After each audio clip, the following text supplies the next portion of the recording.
Hello, chat. I hope you can hear us. Hello. I'm pretty sure something anyway, like that. Yeah. And thank you, mods, for already killing a bot. We have been having some bot problems. If you are not a bot, but are still watching us, hello and welcome! Thank you for not being a bot. If you're watching this VOD in the future, well, you're definitely not a bot, so thank you too. And, yeah, it is the night before Halloween. My brain is all over the place, and I am the GM, so yay. Hi. I'm not sure we are audible. Oh dear. Okay. Blather, blather, GM blather. Yeah, it says it's playing audio. I cannot hear it though. Fadier can hear Fadier us. can hear us. I don't know what's going on then. And I remembered to feed the Nightbot, I think. Unless it has decided it no longer wants the cheap stuff, and then, well, we will be harassed by a Nightbot again. Okay, at least 2 people in chat can hear us. Yay. Huzzah! We'll take it. So, yes. I'm GM, Ms. Chrysala. And this is Exit to Eden, a world of darkness in space. It is NWoD or COD in space, but we can't use COD hashtag anymore, because Call of Duty took it over. And this is definitely not Call of Duty. Pretty sure. It could be. Yeah, tonight it might turn into it. In Call of Duty? I forget. There are zombies. Oh, there's zombies. I don't know enough about Call of Duty to make a judgment, but like, maybe we just aren't trying hard enough. I mean, I like giving players initiative. I wish I could think of a different word for that, given the system we're playing. Anyway, this is NWoD. We're basically taking 2nd edition and then using the 1st edition LARP book to reduce all rolls to a single dice roll instead of fistfuls of d10s. With channel points, you can buy +1s for the players or the GM. Players, you have a pool of 20 +1s from previous games. I have somewhat more than that, but don't let that worry you. So yeah, if you want to troll the players, buy a +1 for the GM. If you want to troll the GM, buy a +1 for the players. You can also buy NPCs to torture everyone with, including me, but I like having to think on my feet. That's how we ended up with the AI. Well, we were already gonna have an AI, but this is why the AI is effectively Holly from Red Dwarf. And living in Craig Daniels' head? That was that one! Yeah, that one. AI! That one, yes. Also, for 1,000 channel points, you can suggest a ridiculous name for the company's spaceship, which is as yet unnamed.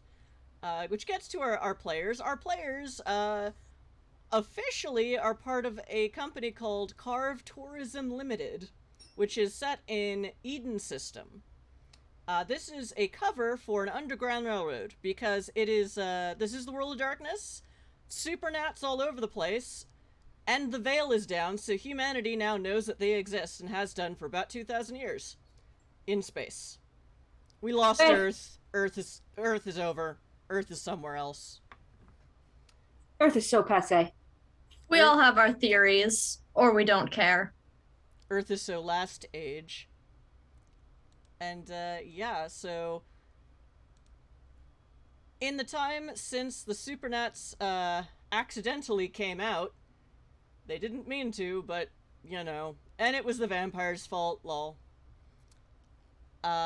Humanity went from being grateful that the Supernats had protected them from all sorts of weird other aliens for centuries, if not millennia, to, I'm sure everything is the Supernats' fault, and that's why we hate them. So in many systems it is illegal to be a Supernat, or the, like, rising tide of intolerance is that magic is illegal. Like it is in Limos' system, where our players have gone to help people get out of Limos before the planet literally nukes its own supernatural population to make the core government happy. And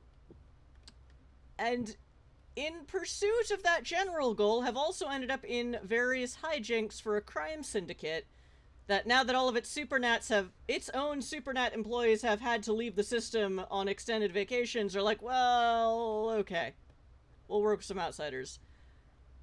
So our players are an Underground Railroad, and it's all cyberpunk, and they're trying to steal a security system, and it's very fun, I hope. This is part 7 of our leverage style heist. Technically, Yeah. Oh, I part know. 7. Well, part I'm- 3 of the party part, but yeah, you have been trying. I was making an exaggeration for comedic effect. Welcome to part 6 of a 4-part plot. Yeah. I'm not as strict about those things as Vansel, luckily, so... You know, sometimes your players just want to explore some other plot points, and it's like, you know, I'll run with it. But yeah, so I'm the GM, and my brain is a little blown, so we'll see how tonight's game goes. Luckily, I wrote this plot like 6 weeks ago, I think. And yeah, so let's get to our heist, let's get to our players who are currently trying to enact a heist at this fancy pants elite party in a horrible, horrible system. Let's go clockwise. Puka, who are you playing today? C'est moi. Hi, I'm Puka. I am playing Sungrazer, a changeling smuggler/engineer type who's currently masquerading as Guildenstern, who's currently masquerading as a debutante at this debutante ball. Yes, of the Ryerson family and their 21-year-old, other notes. Jason Ryerson, thank you. So, yay, players have their own notes. Yep, okay. Next, Merc, who are you playing tonight? And everyone has like 8 dozen aliases now because it's cyberpunk, and I kind of did that on purpose by accident. Whoops. It's my own fault. I'm Merc. I'm playing Dune the Wolfblood, or at least I would be normally. Currently, I am Reese White, who is a bartender at this particular shindig. Not the most prestigious of occasions, but I have a good and commanding view of the dance floor. Woohoo! Well, people aren't quite dancing right now. What would be the dance floor? What would be the dance? Also, we just got an NPC drop. Arcana Sage wants a yippy diva Pomeranian. Okay, I can work with that. Next, Dracus, who are you playing tonight, and how many aliases do you have? Hi, I'm Dracus. I'm playing Klaus. I've lost track of the number of aliases I actually have, but you know, we're 3 deep right now. So Klaus is the medic and mage of the party here for Karve Tourism. They're masquerading around as Dr. Gina Rakis, who is Rosencrantz's personal doctor. And tonight they are Craig Daniels, the part of the wait staff at this party, who's currently panicking in the control room because I totally snuck in there last week. Yes, you went in to pretend to panic to plant a MacGuffin for the hacker to use, and then the security staff rolled 1. Yeah. And are like, oh, I didn't roll well, and they rolled even worse. So they assume that you are hiding from the very drunk and now possibly enchanted reporter that had been hounding you all night, and they're, yeah. I rewatched the VOD. That's secretly why we have VODs, because the GM has brain fog problems. Next, Zardoz. I am Which Zardoz. one of you are playing you? Which one of you are you playing tonight? I'm playing Captain Masterson, who is an upstanding member of the Imperial Military and an Inspector General for the Empire. That is entirely a cover identity, and you might find out just exactly who I am today with my 7 pages of aliases, notes, and other things that you might need to keep track of. I regret to announce I did not realize it was 7 pages, so I might have to ask you to send it to me again. Oops. Oh, no, that's just the breakdown of which merit or flaw is attached to which identity, because I have so many of them that I actually had to put together a spreadsheet to keep track. of who is attached to what. I might ask you for a copy of that later then. Okay, or a link if it's on Google Doc. Anyway. Yay for note-taking. And finally, Josh, who are you playing tonight? And which Sure. of the yous are you playing? I am playing Petruchio, who is masquerading as Rich Layabout Rosencrantz, who is masquerading as a completely different Rich Layabout Alphonse, who has gotten into the party via a favor to Blaine Rosalind, who is, of course, an earlier identity of Petruchio.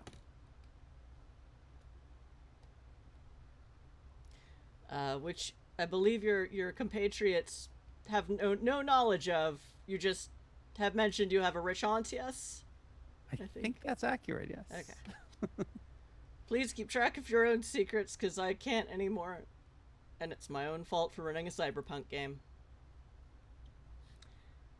Anywho, yeah, so when last we left our protagonists, because one does not exactly have heroes in the world of darkness, whatever era it is. The lights had dimmed. Dune picked up an empty bottle because in his experience that means something very violent is about to happen. But instead, a lady came out on a sudden stage on the giant stairwell on one entire side of this football field-sized ballroom. Etta J, the Cosmos renowned performer from The Core. I love that band. Hello. And since this week, or the last couple weeks, I've been listening to Florence and the Machine nonstop, that's basically what she sounds like, except with more jazz mixed in. And, yeah, so she started, she was a total surprise engagement. She was supposed to be working on her album in The Core. Or so at least one of our party thought, because for some reason he was keeping tabs on this performer and her whereabouts. But nope, she's here, performing for a very, very rich family at their very, very opulent home and very fancy party. There is also a floof, a small, fluffy, ferret-like creature that comes in designer colors, including teal, that seemed to be able, that possibly was able to see changelings as changelings.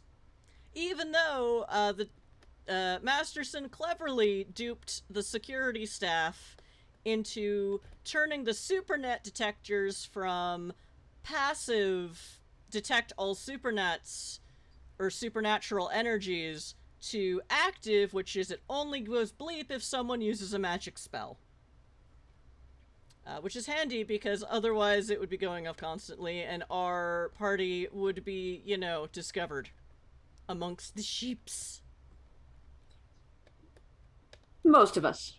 Yeah, Dune is technically mortal. Dune is technically Mundi. Technically. Dune is Supernat adjacent.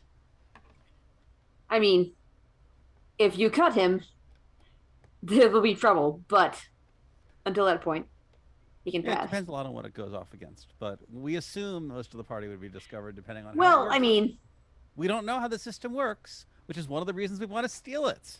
Yes. Well, Brooke and I are pretty sure that it will pick up changelings as it detected me when I walked to the door. no, I was just. Dune's got the liar's skin, so when you cut him, he's got a wolf's skin underneath his own, which inflicts lunacy, which would honestly be, you know, extremely obvious. I thought you were going to say, like, if you cut Dune, Moonshine comes out. No, that's Oh. a different. That's Or- a different tell. Duneshine, perhaps.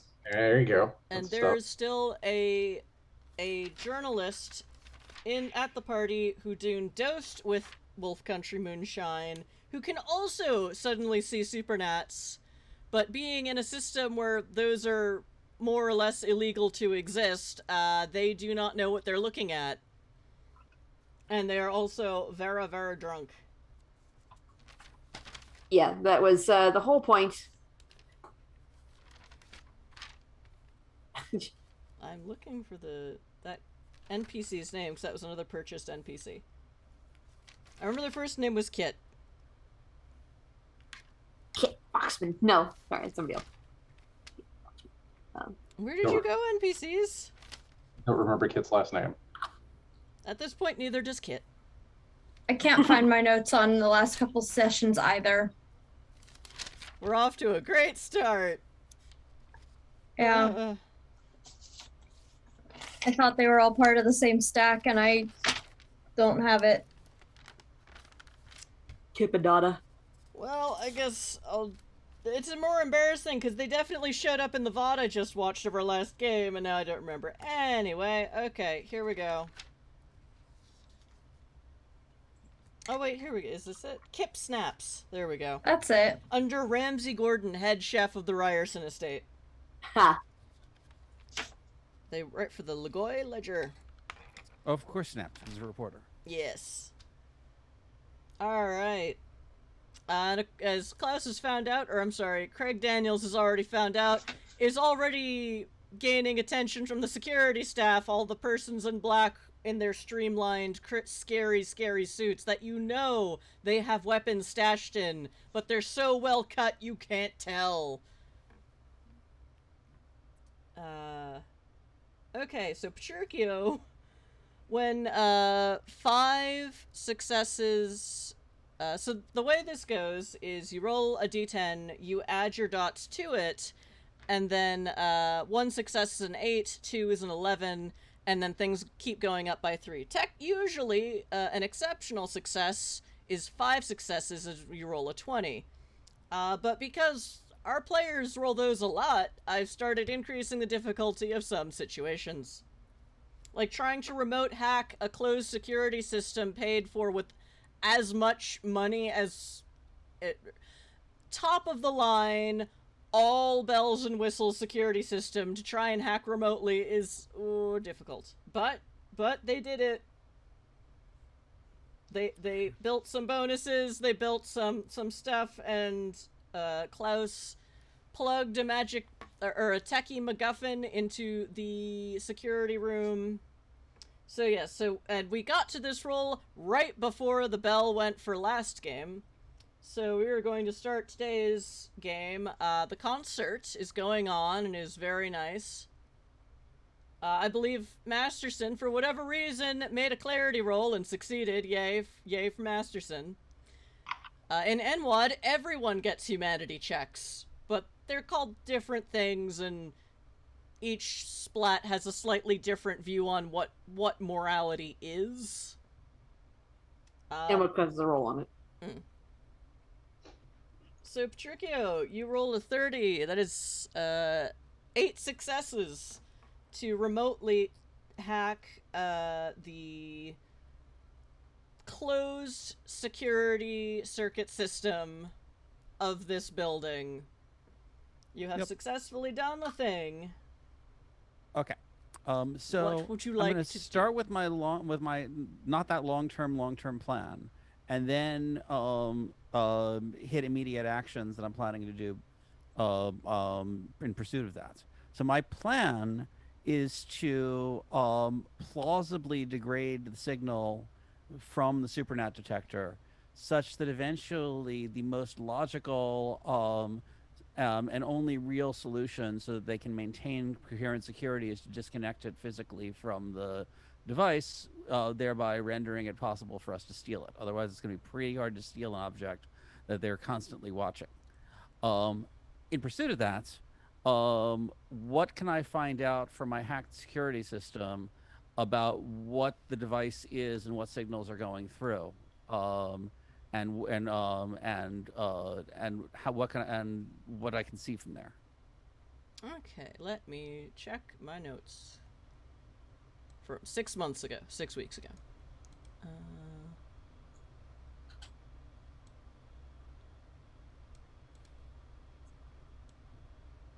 Okay. Because for all I know, maybe it's not, a box connected to the control board that's reading various sensors out on the football field. I don't know. Okay. So you got 8 successes. So the way we're gonna play this is I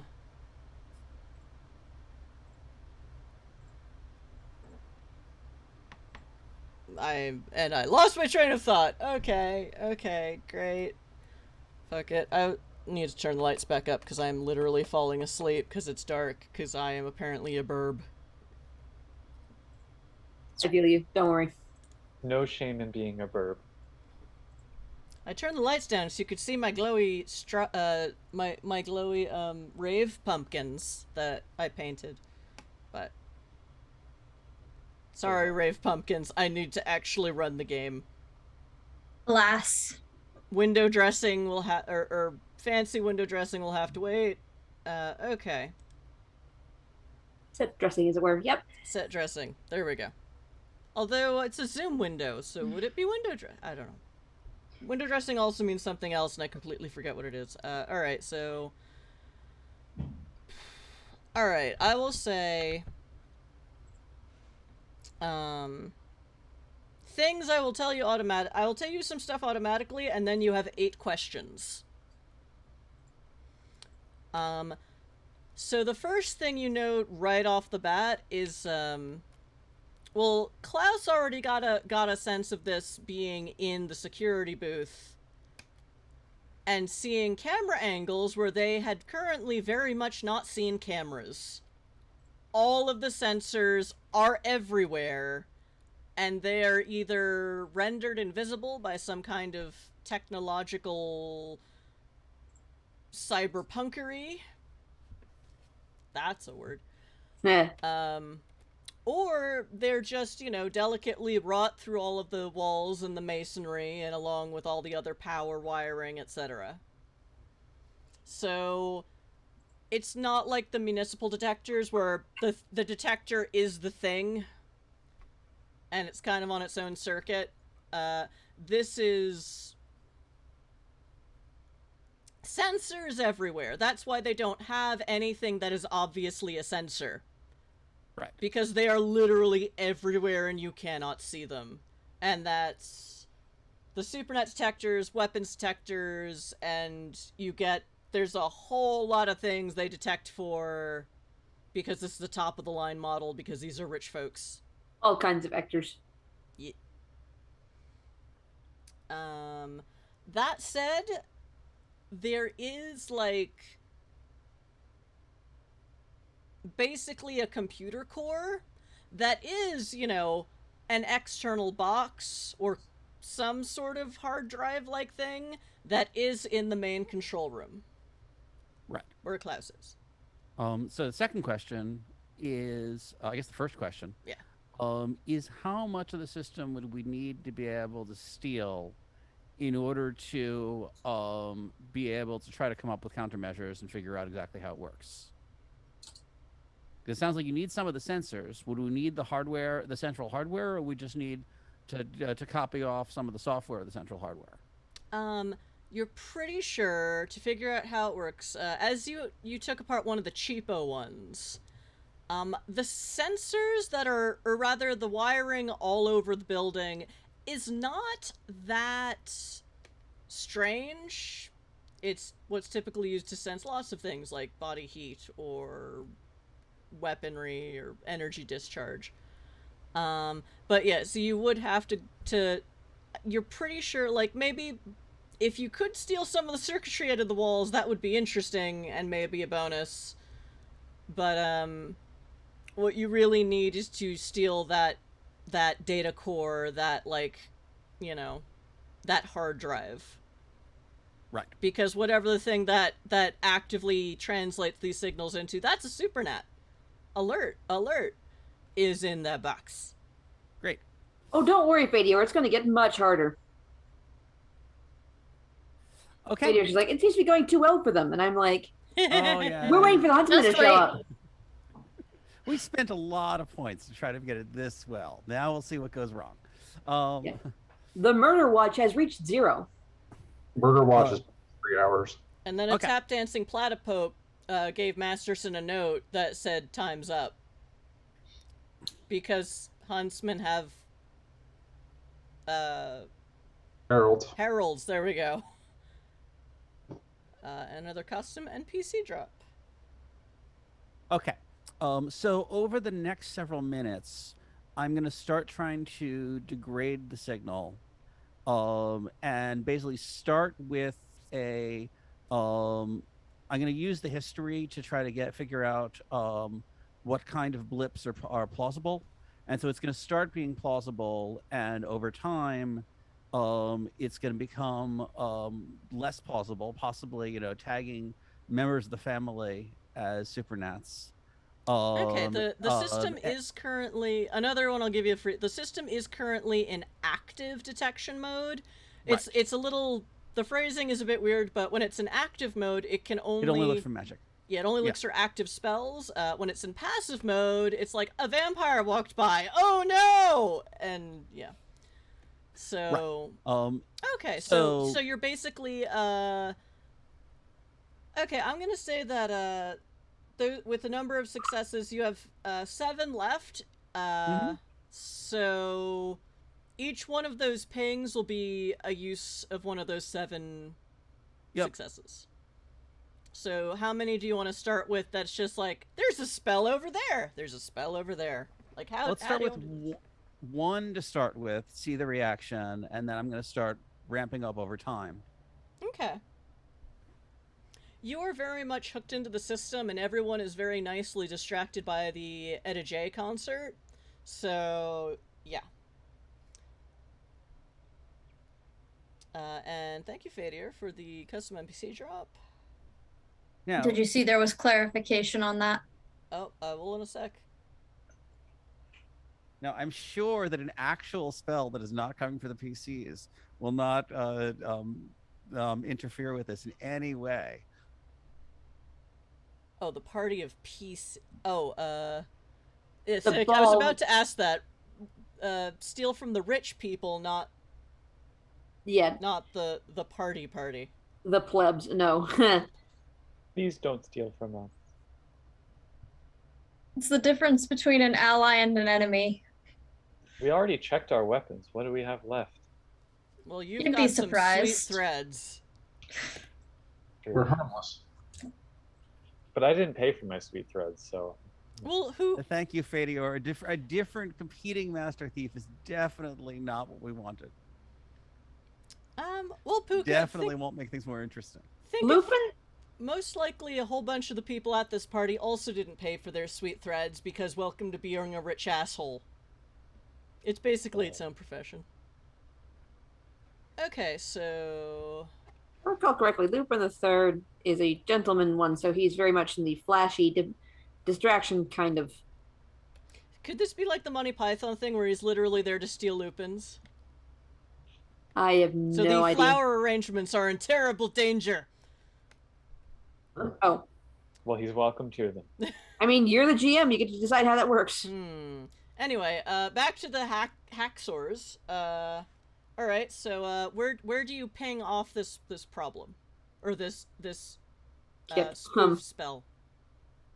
Spell spoof with hacksaws magic instead of actual magic.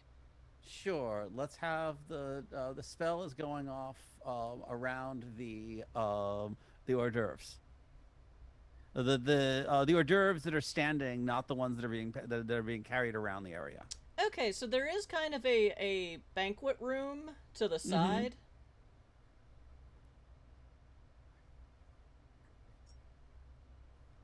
And since you are very much hooked into everything, and Klaus, you are basically in the nerve center of the security, so you... On the monitors, you see there's an alert, and then one of the cameras switches to the banquet room, and the readout, Supernat discharge Supernat energy discharge detected in the, banquet room. Blamp, blamp, blamp. Blamp, blamp. No, this is very quiet, at least while there's a performance going on. I will send Petruchio a text and be like, was that you? And was that intentional? You bet. So I and set the something security guards- off. The security guards see it. They start talking to other guards, and the guards, one of the 2 guards stationed at the doorway to that room, walks in to start. That guy pulls out some sort of scanner, and basically, not even really asking permission, because basically everyone who's cognizant is in the main room watching the show, so it's really just a few passed Drunk. out or close to passed out drunk rich people here, and he just kind of scans them individually, and Klaus can at this point, because everything's networked together, Alphonse can see that, okay, now we see what happens when this alarm goes off. It goes off silently. Only the security guards are aware of it. First the guy goes to scan each person. Of which there are like 4, and then he starts kind of changing the settings on it to do a sweep of the room, and not coming up with anything. But there is for those of you watching the security force, there is a noticeable shift in energy from they were just sort of being relatively chill for security guards to they are all slightly more tense and slightly more alert. Be alert. The paying world needs more alerts. Alerts. I don't know what that means. Spoofs. Sorry. Okay, so banquet room. So yes, and you hear from on the security channels like, I do not detect a Supernat. At which point, the guy outside of that door takes out his scanner and starts quietly scanning the room around him, and it's, again... and then you notice that they're not talking out loud, so they must also have iPhones in their brains, similar to what Klaus has.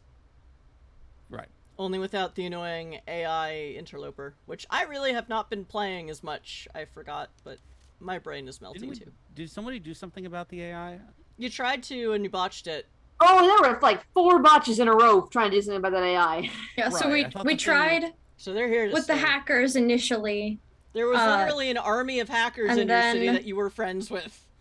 I got it checked out with some medical professionals, and they were like, Y'all need that's Jesus, magical in nature. So we went to the witches who are opening up a was it a cafe or a bar or something you down the have street the from con- us. Mage is House opening a plants. cafe called House the Three. plant Yeah. witches.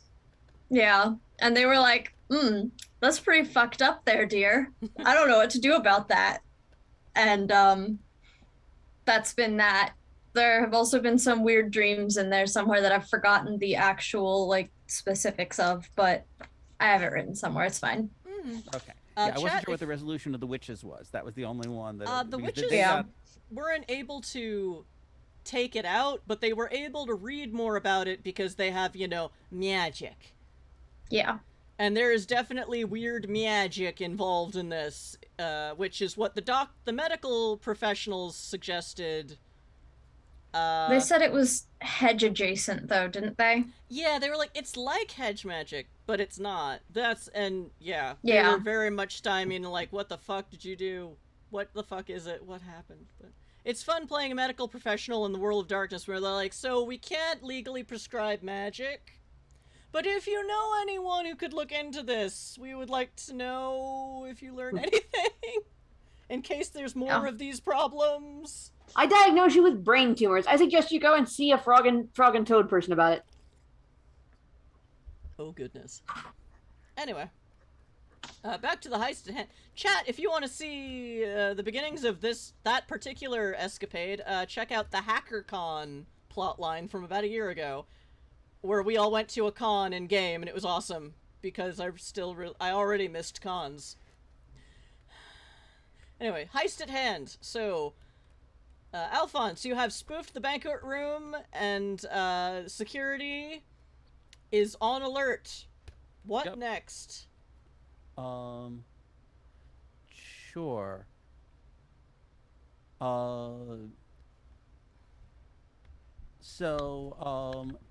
This actually one question is: do I know if we need a backup plan at this point where the physical object, where the hard drive is? You In can the main easily board. tell where the hard drive is. It's right near where Klaus is. Oh, that's convenient. But definitely, But there's security people in there. Yeah, Yeah. and it's basically it won't be quite as bad as trying to take a RAM chip out of a computer tower, but it's definitely good. Like this thing, you estimate is about the size of a brick. So Klaus may It'll or may ruin the not- line of your tux. I didn't hear that. I said it'll ruin the line of your tux. Yeah. Unless you Okay, steal a but, security tux. But like- then theirs are custom tailored. Because this is my game. I have storage compartment in my chest. You do. No, I had no How So you, idea. just handy. have, so you just have to... So what do you mean by, Alphonse, what do you mean by do I need a contingency plan? There is only one of these bricks on the network. You cannot tell if there are backups. I can't. It's true. Because The if there contin- are, the which is to backups say are the- not hooked up right now. The main plan is to get them to disconnect the brick. The contingency plan is to snatch and grab the brick. We don't want to use the contingency plan. Got it. I mean, but I whether or will not you text want to Klaus. is up to you. I'm The just contingency plan might be kind of fun, but But I will text Klaus a image of what the board seems to look like, at least based on my readouts, and where the thing I want is, just in case. In the meanwhile, second alert. I'm going to have it be at disparate areas, still avoiding the PCs for obvious reasons. I don't mean, want us they getting can come near to me anytime they want. That doesn't do anything. Doesn't do them any good. security staff is now decided we will protect the Welsh bartender. But also, the Welsh bartender is human and will not ping on their sensors. So But this time I'm going to try to make it less plausible. Okay. So louder, but less plausible, as if There it seems doesn't to be there detecting doesn't something. seem to. Okay, we'll do the things. Where are you spoofing it? I'm going to try to do it at let's do I think less plausible would also include two signals at once. So it's saying it's here and here, Okay. So rather than that's just one place. using 2 more, so that's 4 successes Yep. used. Pacing. Okay, so where are you putting them? Oh, thank you, Vampiric Yoda, for those 2 GM plus ones. Oh, 3. So the Petruchio's 4. message to Klaus. To Klaus. Subject: shopping list. Body: nothing. Attachment: image. Yep. Now Don't that grab you're it in the unless we have system, you can pretty much just download the user manual and the pictures, and this hooks up into this. It's very much just like it's almost like a plug and play hard drive, but not this big. It's like brick sized because it's a very substantial, sophisticated system. Oh, that's a lot of counting. Damn it. it was 4. 4 and 4 basically. Yoda did 4 GM plus 1s, so I did 4 player plus 1s. Okay. Well, now you have a pool of And, 21. Excuse me. The body says Plan B. Subject is still grocery shopping list. And sure, let's hit the area that's where most of the security guards are, and I'm trying to and the main front of the stage near the concert, because I'm a jackass. Okay. Standing near the main front of the stage. Do you mean most security guards as in number of security guards, or most security guards by volume? Most concentrated, like, Most cluster. concentrated. Okay. That means security room. There aren't actually that many in the security room right now. Yeah. True, but the security room is 100% security by volume, so... That's true. No, there's Klaus in there. Okay, fair. There's only 3 security guards in there. Yeah, so Okay, it's 25%. 75% security by volume, pardon me. It's still a higher ratio than most other parts of the building. That's probably true. Except the hors d'oeuvres table at the moment. Vampire Yoda, Dracus. Plan C is where we all get drunk. It's a joke from my D&D game. It's the fuck it, nothing's going right plan, so we all get drunk. I mean, non-werewolves shouldn't drink moonshine. I was fine. So ironically, currently the most concentrated group of security guards is the front of the stage. So do you only want to use one, or do you want to choose another second? Because it's basically there's Sure. like a the second flank area of is them. going to be an area, the largest area I can find where nobody is at all. So, like, 'Cause in I'm the trying to make private them rooms? suspicious of the signals and wonder if something is wrong. Okay. I'm sorry. Say that again, because someone else said something at The the same. second one, so the second area is the front of the stage, which is also where more of the security guards are, and an area of the stadium where there doesn't seem to be anyone at all. So you mean an area of the ballroom? Of the ballroom. Okay. It's a big ballroom. But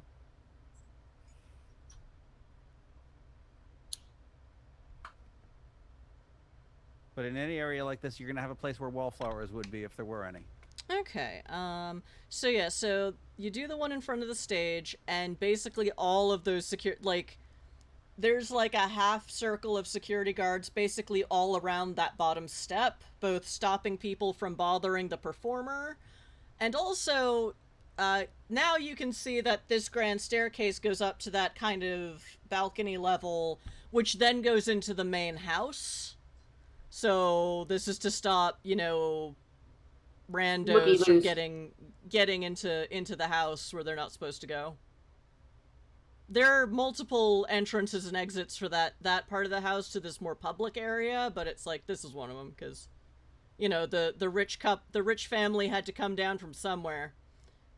So yeah, they all the security guards around the stairs start all taking out their little scanners, and some turn around and check on Etta J, and others they seem to be very they seem to definitely have a punitive interest? No, almost at a style. They have a strategy. They definitely are doing this with a strategy, not just freaking out randomly. These are big, scary professionals. So people are not overlapping their scans. It's all very synchronized. Synchronized strategy. Very practiced.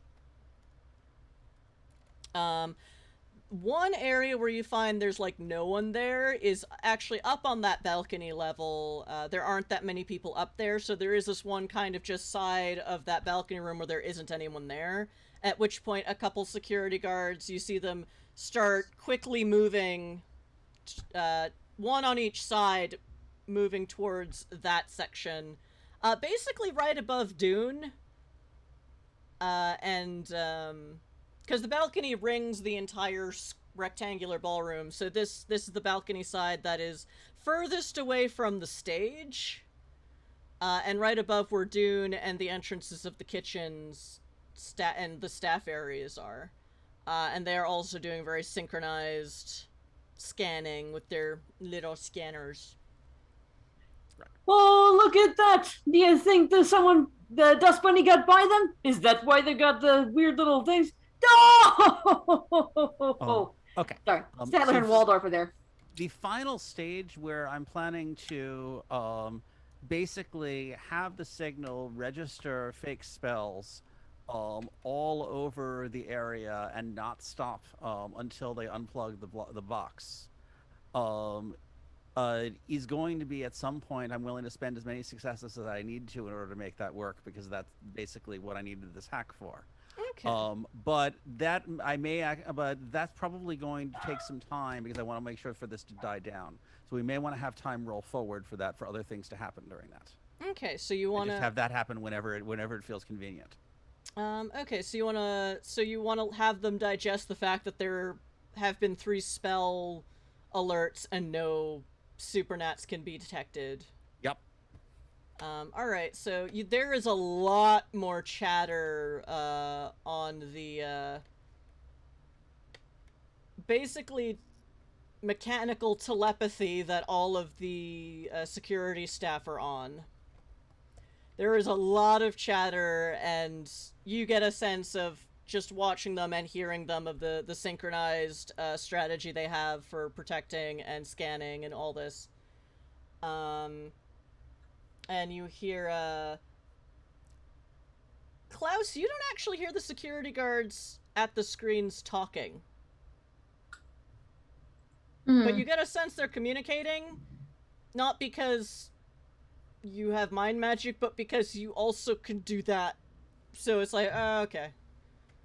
I know what it looks like on other people. But yeah, you can tell based on their facial movements and how they're watching the cameras and how they're checking things out and looking at alerts that they are in communication with everyone else and there's shit going. And so yeah, it's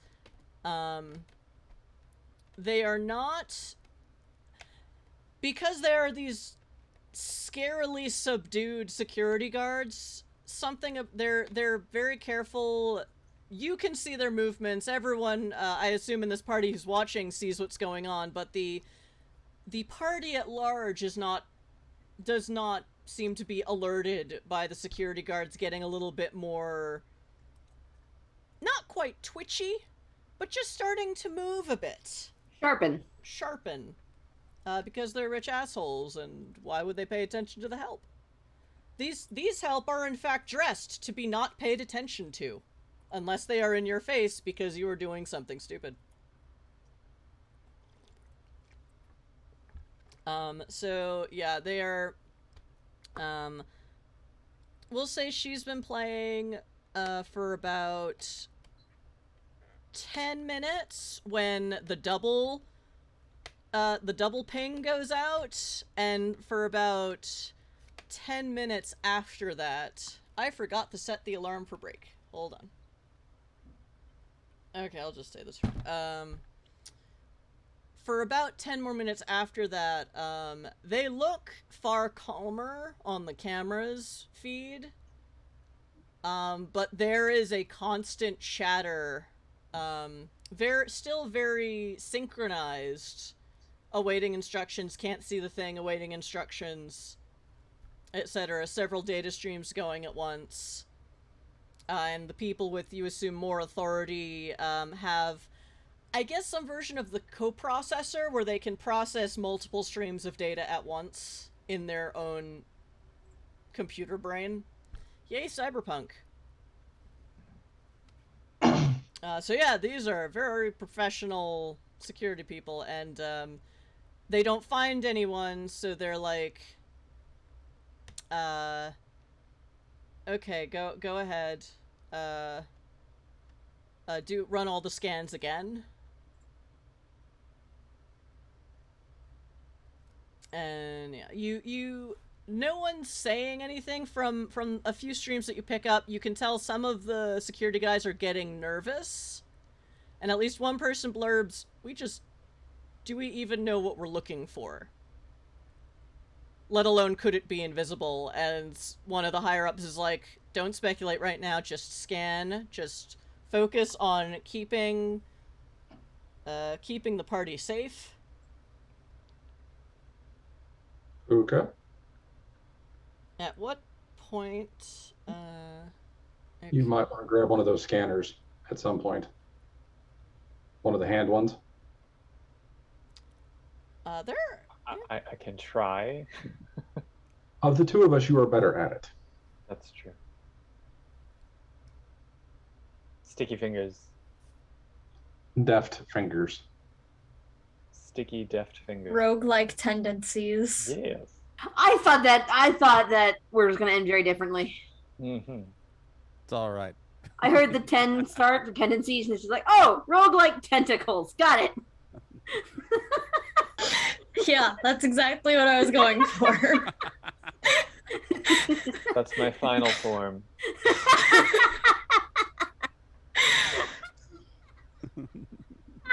I'm sorry. Keep bantering. I'm trying to calculate time in my brain. Okay. Because I don't have a data coprocessor because I'm not cyberpunk enough. All right, Right, so That's tragic. 40 So, minutes till break. Okay. Huh? 40 minutes till break because we started at 7:20, Okay. which was 20 minutes late. Okay. I think. Oh, goodness. Tentacles.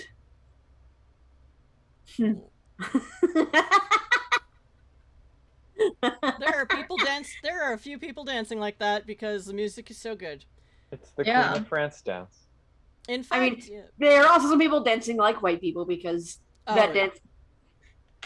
I mean, Probably some. racial prejudice is no longer a thing, but classism still exists. So basically, the rich people are the white people and dance accordingly. Sorry? It's different in the future. Basically, all of the other phobias, isms, etc., all these systemic injustices are gone, except classism is way worse, and everyone hates the Supernats. Yeah, no. But everyone's basically genderqueer, which is really fun. They I have all this money, appreciate but they it. still don't take dancing lessons.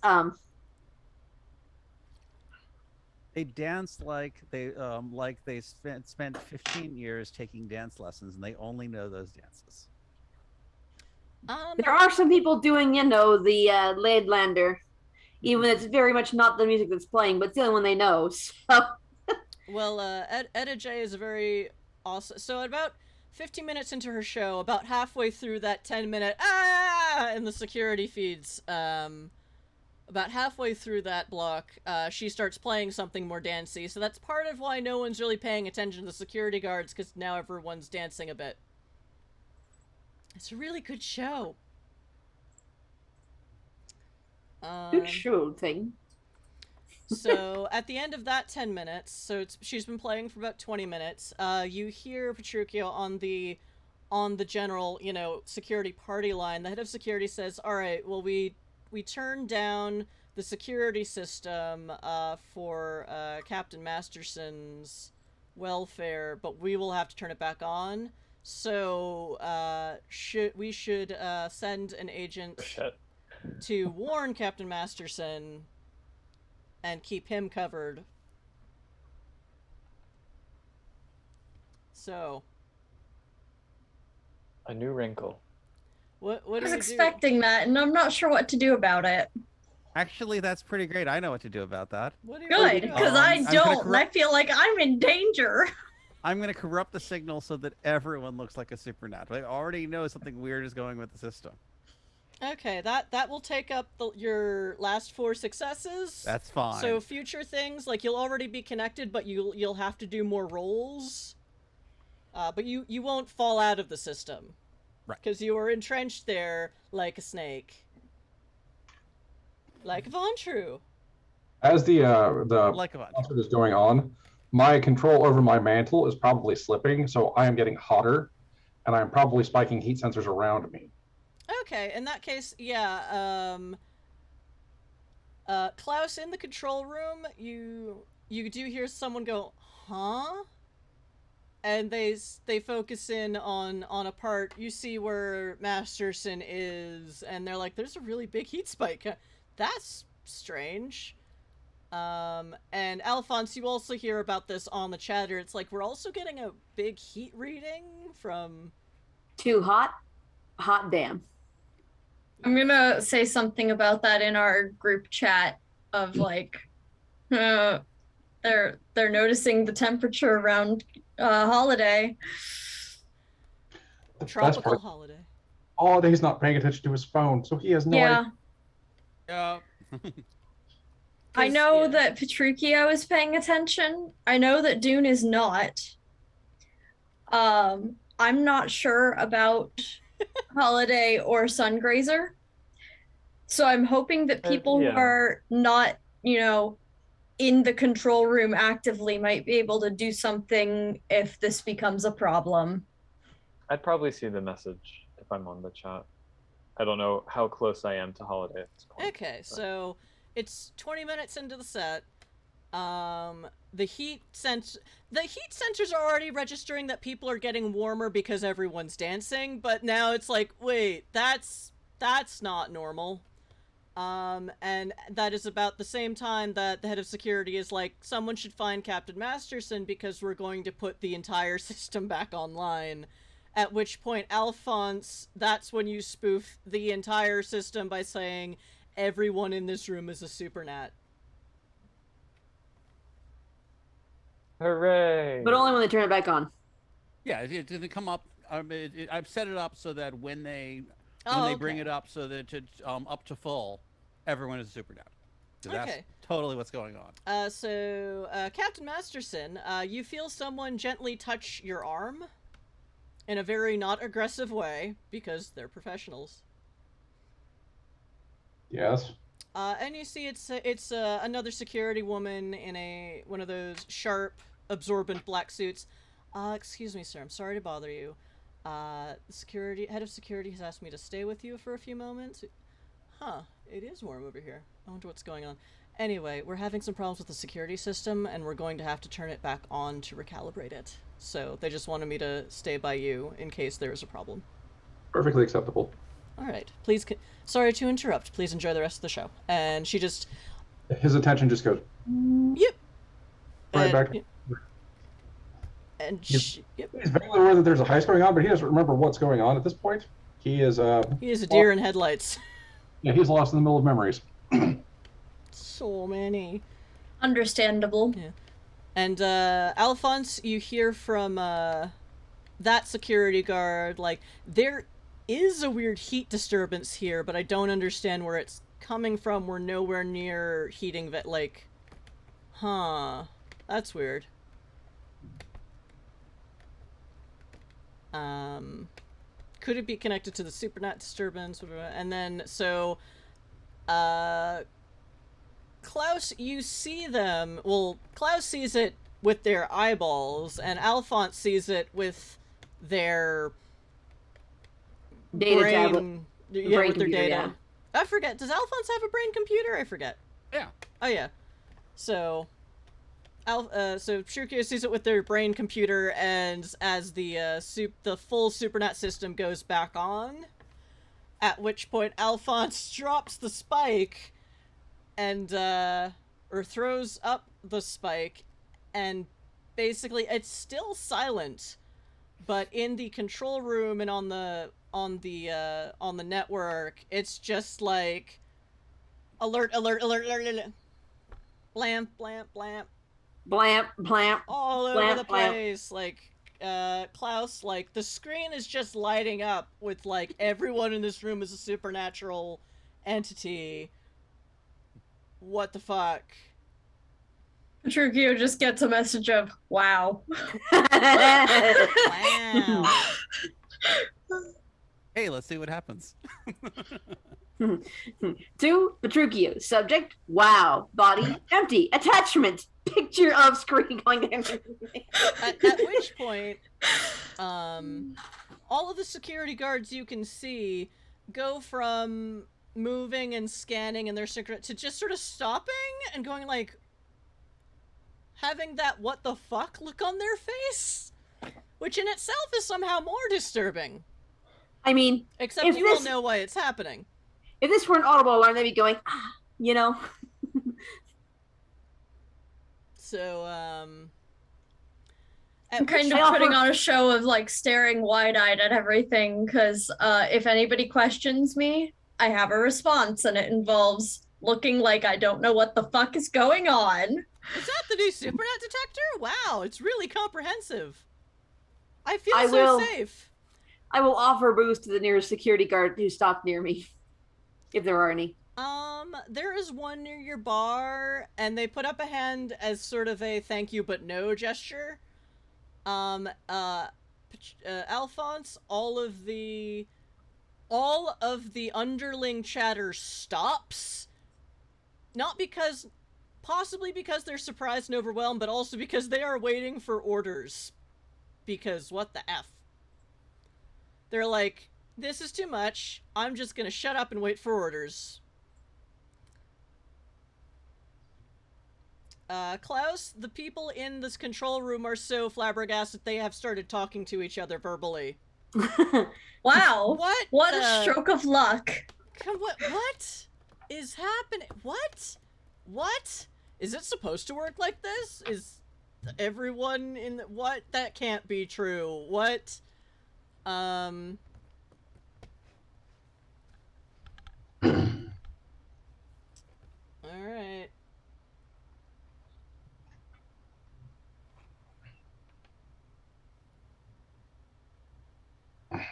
Let me see what was in my notes about this.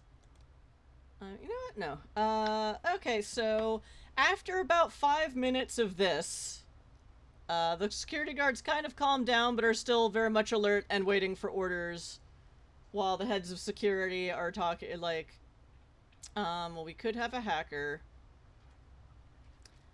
It could be a Supernat hacker, maybe? Like, what is happening here? Like, could we be under attack? I mean, we won't be able to, you know, we will have to, it could be, well, we have a backup, but we have to disconnect this one before we can install the backup. So Blamp. Yeah, we will have to, they are now, the higher ups are talking about we will have to take down the system, to replace one brick with another. So it sounds like they do have a backup. It's just not networked in right now. I'm gonna keep Petruchio updated on all of the things that I overhear. Mm-hmm. Looks like they're setting up to swap out the package. So Is you should have a Petruchio- window at some point. Is Petruchio messaging the rest of us? Yeah. Okay. Those of us who are paying attention to our phones. To those who are paying attention to your phones. Mm-hmm. Or what? Terms of employment, can't check my phone. It's off. I'm not on the group text. You're included in the group text. You're just not checking your phone right now. That's probably true. Yeah. I'm not keeping people out of the loop in this delicate operation. Gil, Well, let me just not tell Holiday what's going on. It'll be great. um, I'm used to operating without a net. Doesn't mean you have to. okay, so I know basically where Masterson is, and they're not paying attention. I know where Craig Daniels is and where Reese is. Alphonse and Guildenstern, where are you right now physically? I have intending to hang out by the bar. Okay, which one? There are a bunch of them. By Dune's bar? By Dune's bar, yeah. Okay. I'm going to stay relatively close to Masterson, particularly if they're going to turn the security system back on. Well, Then you I would can- be like, oh shit. You don't need to make rolls. See, Masterson is off on another planet mentally. Yeah, Shook. yeah. Shook.tm. It's probably a face that I recognize. Yeah. That 1,000-yard stare that all changelings get from time to time for different reasons. Hmm. I'm not going to pay too much attention to it because I don't want to get a 1,000-yard stare. Just going to be in the vicinity. So I want everyone but Masterson to make me a roll of, because we figured out what shit. it was that time, and it's 2 attributes. I believe it's resolve and composure. Perception, wits plus composure. Please roll your wits plus composure. Got it. Alright. I'm at 17, so 4 successes. 13. 2 successes. 11 successes. Wait, isn't 14 3 successes? Yes. Yes. I'm at 2 successes. Or if he has 3 21. successes. I finally rolled a 10. Why did I put that away? Okay, so Guildenstern, you see it first because it's happening near you. Craig Daniels, you actually see it on the security camera while everyone else is overwhelmed with all the spoofs. You see a man in a very, like, a finely tailored but rather, like, nondescript suit. Like, not really flashy, like had the way everyone else is dressed. And while everyone is dancing, this guy seems to dance close to people, but then not really engage with them. And then kind of saunter on to the next person, and the next person, and you're like, are they looking for... But they're not... It's not like they're looking for someone, because they're not talking to anyone. Picking people's pockets? Does he have the debonair charm and practiced ease of a gentleman thief? Roll wit streetwise. Sure. Klaus, you may also do this. Alrighty. You have seen this shit before in regular clubs with regular people in them. Can't find streetwise on my sheet anymore. There it is. 13. Okay, that's 2 successes. I'm at 18.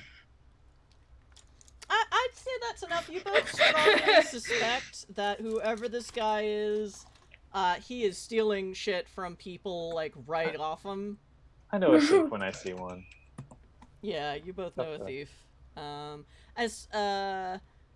Well, I mean, everyone pings a supernatural now from where Klaus is, so you have no idea. Guildenstern, you can at least tell this guy isn't a changeling. This might just be a normal human, you're not sure, it's very loud, and you can... Changelings really only have powers of changeling detection. Is he... I mean, how close is he getting to where I / Masterson am? Because I will engage with him if he gets in either of our vicinities, but otherwise, I mean, steal from the rich all you want, man. More power to you, bud. Yeah. Yeah, he kind of gets within 2 feet of you and kind of bumps into you, but then sees you are actively watching him and is like, oh, excuse me. I'm just gonna say, like, yeah, I don't have anything. Nothing worth taking. And he... More power to you, bud. You might want to try, there's a woman, she's got this teal creature around, it's this floofy thing. You can hear over the dinner, the now that the music is loud, floof! Floof! Yeah, because over that he way, is still freaking out, so he's like, I don't do livestock. Oh, no, I'm too not much. saying... Kidnapping, too much. No, I'm saying, aside from the livestock, she's got plenty, she's loaded. Oh, okay. Thanks. And are you a cop? And you will have to roll persuasion. Or actually no, they would have to roll insight or the equivalent. Let me look at a character sheet to see what that looks like. Let's just roll. Okay, so they ask, "Are you a cop?" And you say what? Not that I know of. But I will kind of look around conspiratorially and be like, if you want to get in on a bigger score later tonight, find me in an hour. Oh. Cool. See you later. And this guy just kind of dances away towards Floof! Floof! As long as he's not dancing towards Masterson, because Masterson's in the zone and I don't want it to steal something we might need later. Yes, and close to Masterson is also an actual security guard. Pick 2, the floof, the Ryerson kid, or the thief. You can't have all 3. Sure they can. I just want the thief to help with stealing the security system if we need help. And also the floof. And he doesn't want the floof, apparently. So... Floof heist, floof heist, floof Kidnapping is heist. such a lot of work, you know. Or at least this guy considers stealing pets to be kidnapping, because why else would you steal one unless you're gonna ransom it? Duh. And, like, ransoms, and then it's like you have to talk to people, and then you have to wait for responses, and you have to set up drop.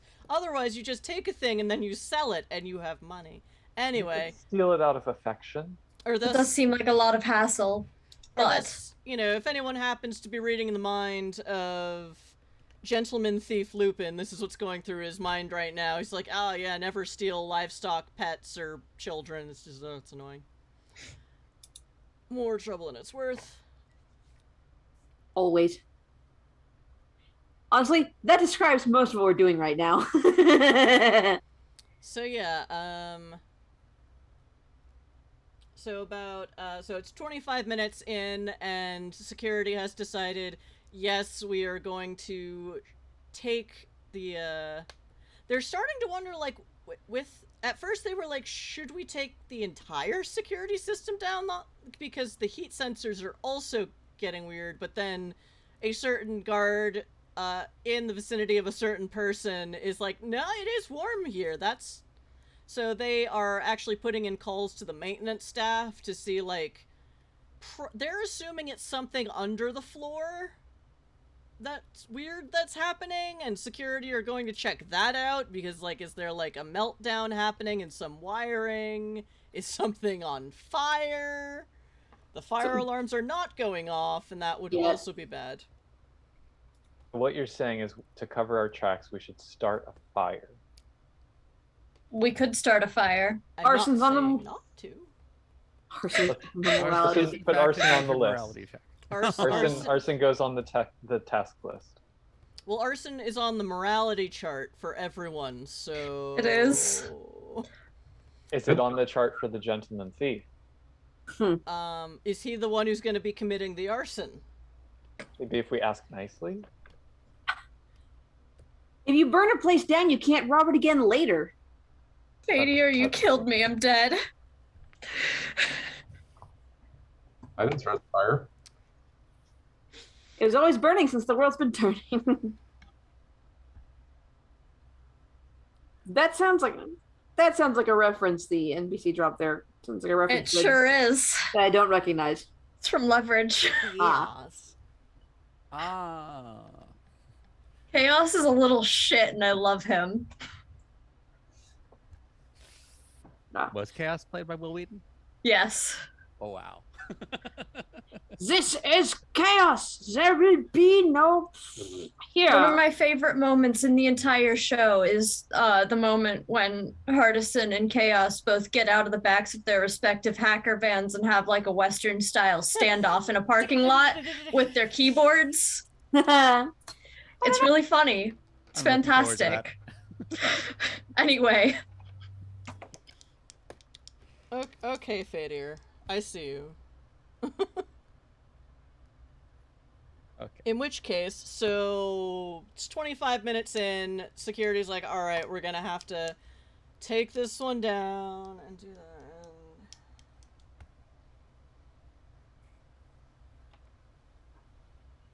What did I write down? Okay. So... Alphonse, at this point, again, they are silent to anyone in the general room, but Klaus and Alphonse, for their various reasons, are aware that the smoke detectors have gone off, the fire alarms have gone off, the heat detectors have gone off, the infrared... No, that would also be heat. You're not sure why the heat detectors are going off all over the place. It's as if there is an 8-alarm fire happening, but there isn't one. And Alphonse, that is not you. Yeah, and I'm in fact texting to the group and especially to Klaus. I didn't do that. Oh dear.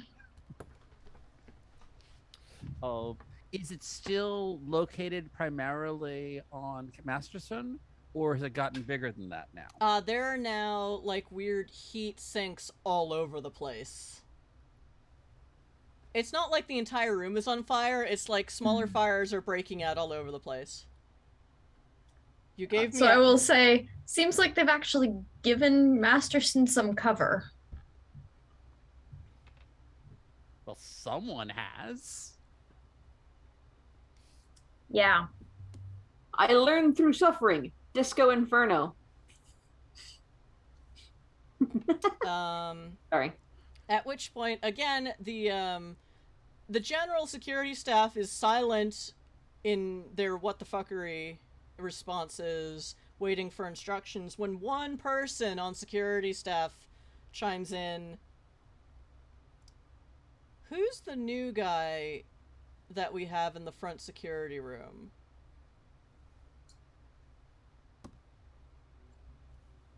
Okay, that was interesting. Because maybe is, and they're like, we didn't hire any new hires for this event. At which point, Alphonse, several there are some security guards milling around in this underground area that they've been using to get from place to place. About 4 of them start heading towards the front security room, where the weapons check is. Where the weapons check is. And they,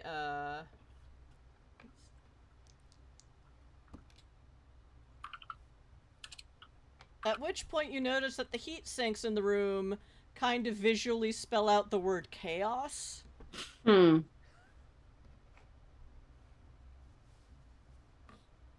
Chat, you bought this NPC, I'm gonna use him. If not now, I'll forget, and then that'll be sad. Reroute them to spell dick. No, Actually, if it He were would. that, yeah, he would. But he cares too much about his branding. You gotta know that he's chaos.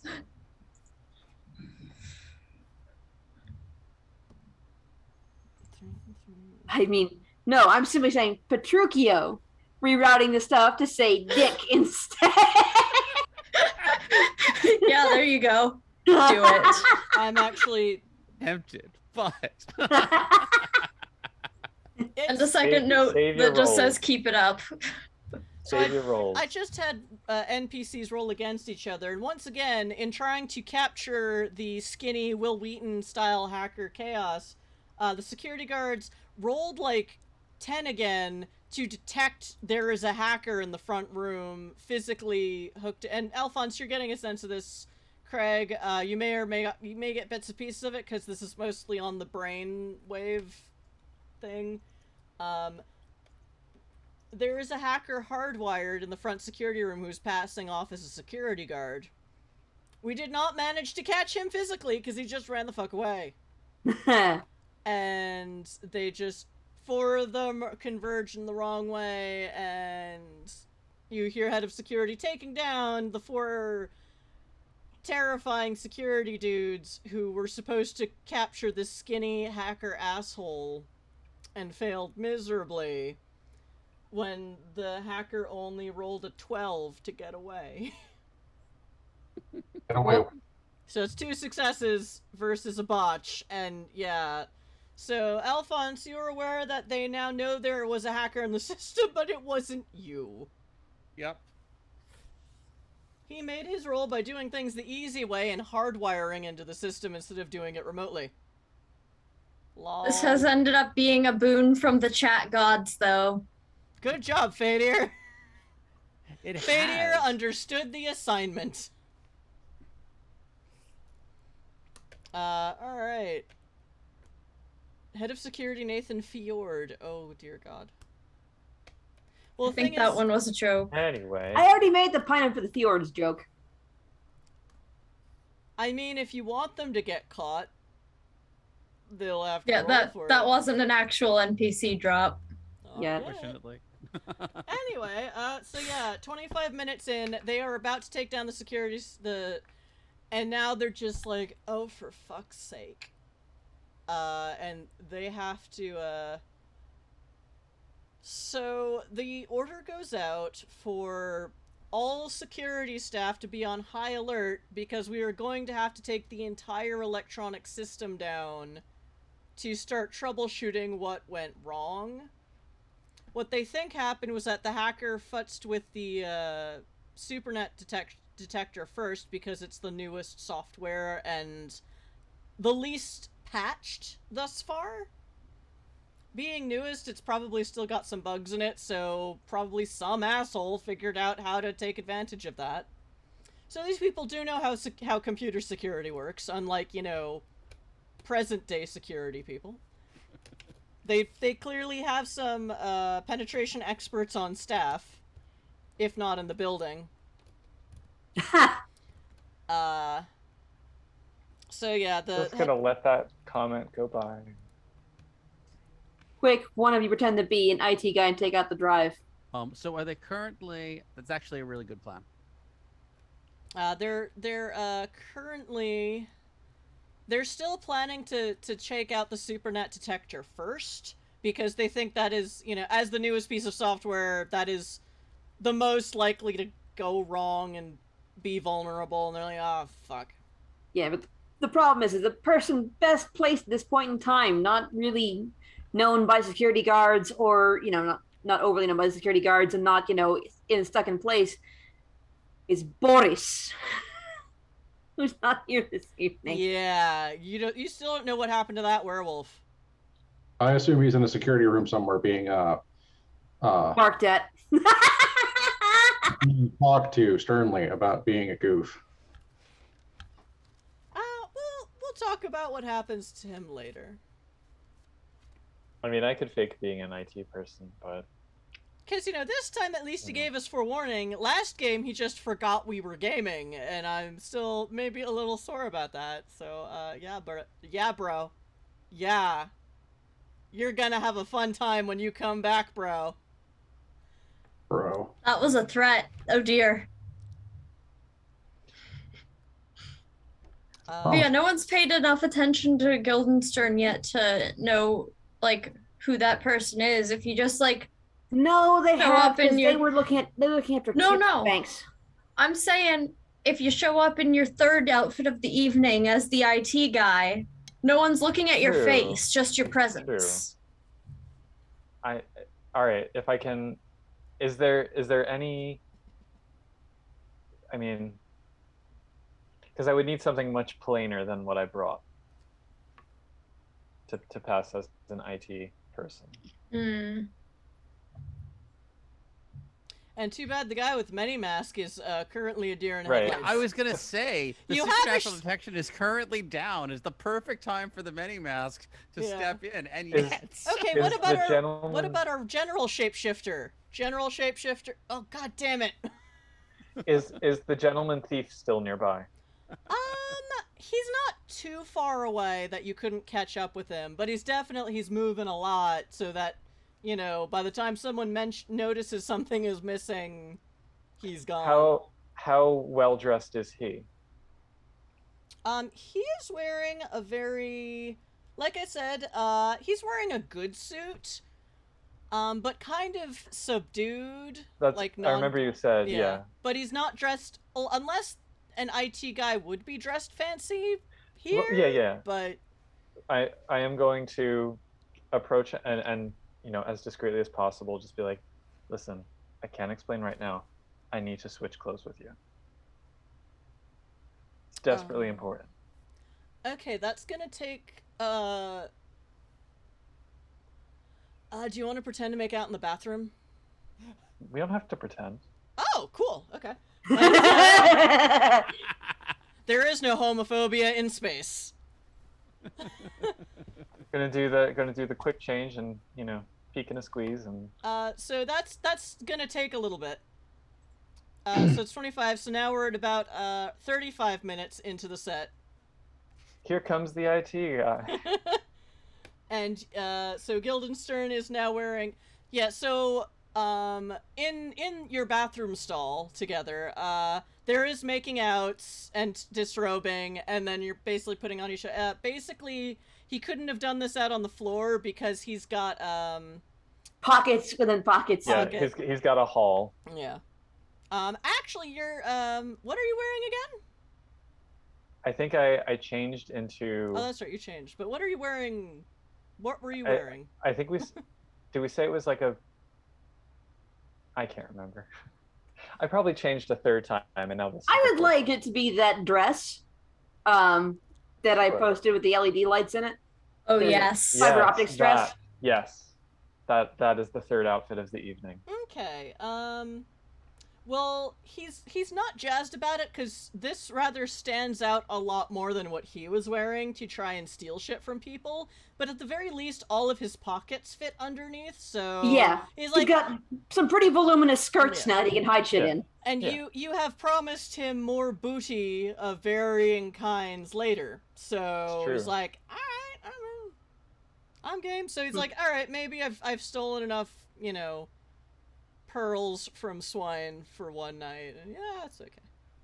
And we can switch back after. It's fine.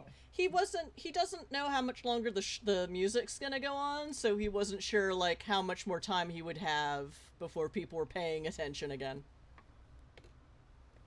Well, once appropriately costumed, I guess if Petruchio has been keeping me in the loop, and I know that Klaus is in the nerve center. Okay, and he can pull off this dress.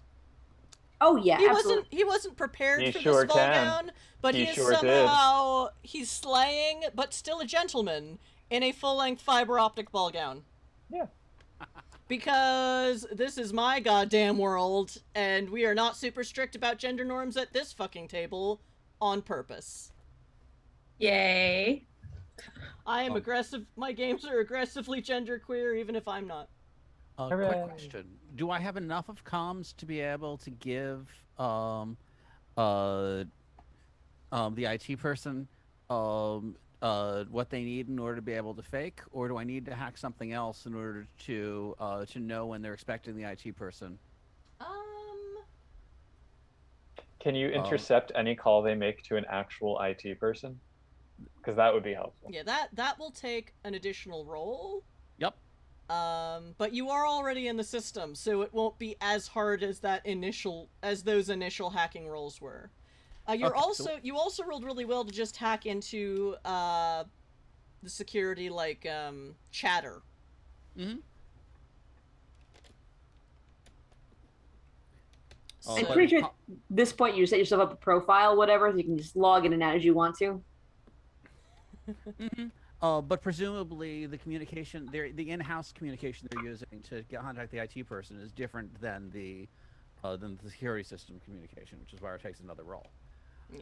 Well, you are hooked into the chatter, but yeah, this will take another roll to intercept and then futz with it because they are calling in-house. You are already on their in-house network, but they aren't calling an outside person because why would they? They are professionals. Yep. Tick tock. So sure, that is those numbers. Now you have to count in your head. I do.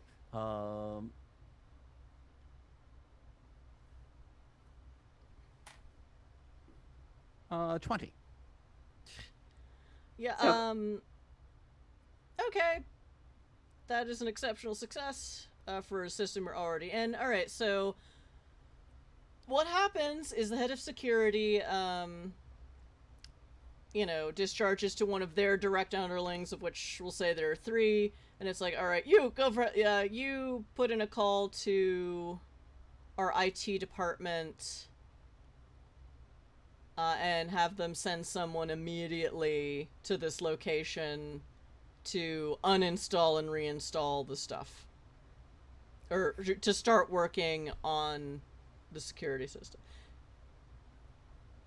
So that person then calls their central office, and what do you do? Sure. I will intercept the office, the calls of the central office, and attempt to fake a call running back, saying, "Sure, we're sending Jonathan right over."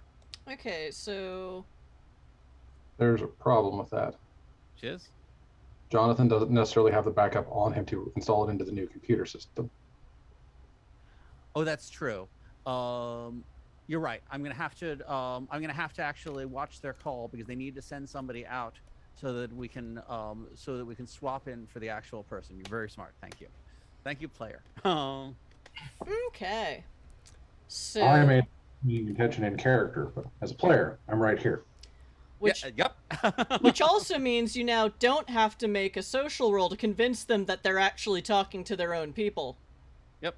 It's clever players. Haha. Instead, we know the person's route. Yeah, so what it sounds like the backup is on the premises. Mhm. Okay. It is in basically a utility closet in the main control room. Why don't we just steal the backup? Because I was wondering that, but I didn't want to Because derail our until plan. now, we didn't know where the backup was. So the backup is in that security closet. So the But if it's going to be brought into the room, you could just steal both. also true. There you go. so I we'll totally have room for both of these things. so We can. Carib Security Corporation. If that was the break alarm, we could discuss this on break. Yes, I just wanna finish this thought because your GM has a spoony brain. Yeah. And I will forget we're gaming in 10 minutes. So Carib Security Corps calls their own office and is basically put through the head of their IT department and says, and they go through all those questions like, do we need to bring a backup or do you have it there? We have 2 backups here. And they describe what they think is going on, which is that a hacker attacked their security system via the new Supernat detector, so we're gonna uninstall and reinstall that. The party is still going on. All of the security officers on site are just gonna have to be more alert because we're gonna effectively have to take the whole security system offline for a few moments to redo this and start troubleshooting while the party is going on. At this point, someone also basically, whoever is watching sees Mix Ryerson is approached by the non-binary parent. There's an NB, a mom, and a son. Everything's genderqueer. It's awesome. So Mix Ryerson is approached by a member of the security staff, and they are kind of grumbly, but they go off with them as there is clearly a problem going on. And they start walking back towards the sauntering with their more svelte party outfit towards the back staff room to talk with other security heads somewhere. And Carib Security Corps calls in to, yeah, we just need you to send a troubleshooter, an IT specialist, because we don't have one of those right here. We are mostly, loaded for bear, basically. This was not the problem we were expecting, so they're calling an outside IT person. And they're like... So calling an outside IT person is the obvious place for me to throw in an intercept. Okay, so like, all right, Richardson is on call tonight and in the office, so we'll send him. Oh, I thought it was Jonathan. I already renamed myself.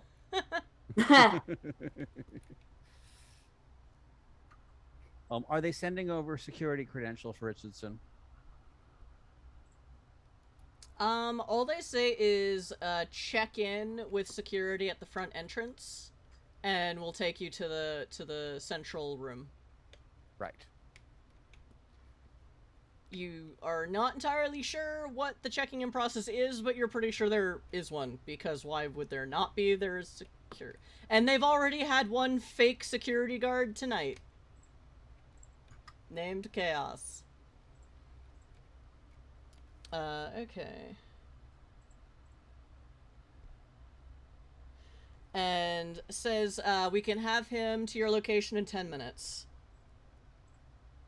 Just enough time to switch clothes.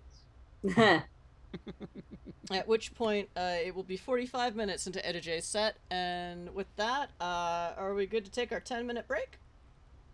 Absolutely. Okay, also, again, since we started 20 minutes late, do we want to play 20 minutes late, or do we want to just shut down at 10? I would prefer to wrap up at 10. I have other things going on tonight. Okay, Yeah. that's fine. Are you going to go TP houses? I'm gonna go ghost hunting with a bunch of other A-spec people. Yay! Acceptable. Ace is wild. Woohoo! I've got. Because we need to do something. We're aces. Yeah. We can be wild. We're aces, you know. Okay, so chat, this is where we take our 10-minute break at some point during game, but yeah, it's a little flexible because I'm bad at time. Because ADHD brains are now scientifically proven to be bad at time. Alright, so we will see you all in 10 minutes, chat. Woohoo! For more hijinks.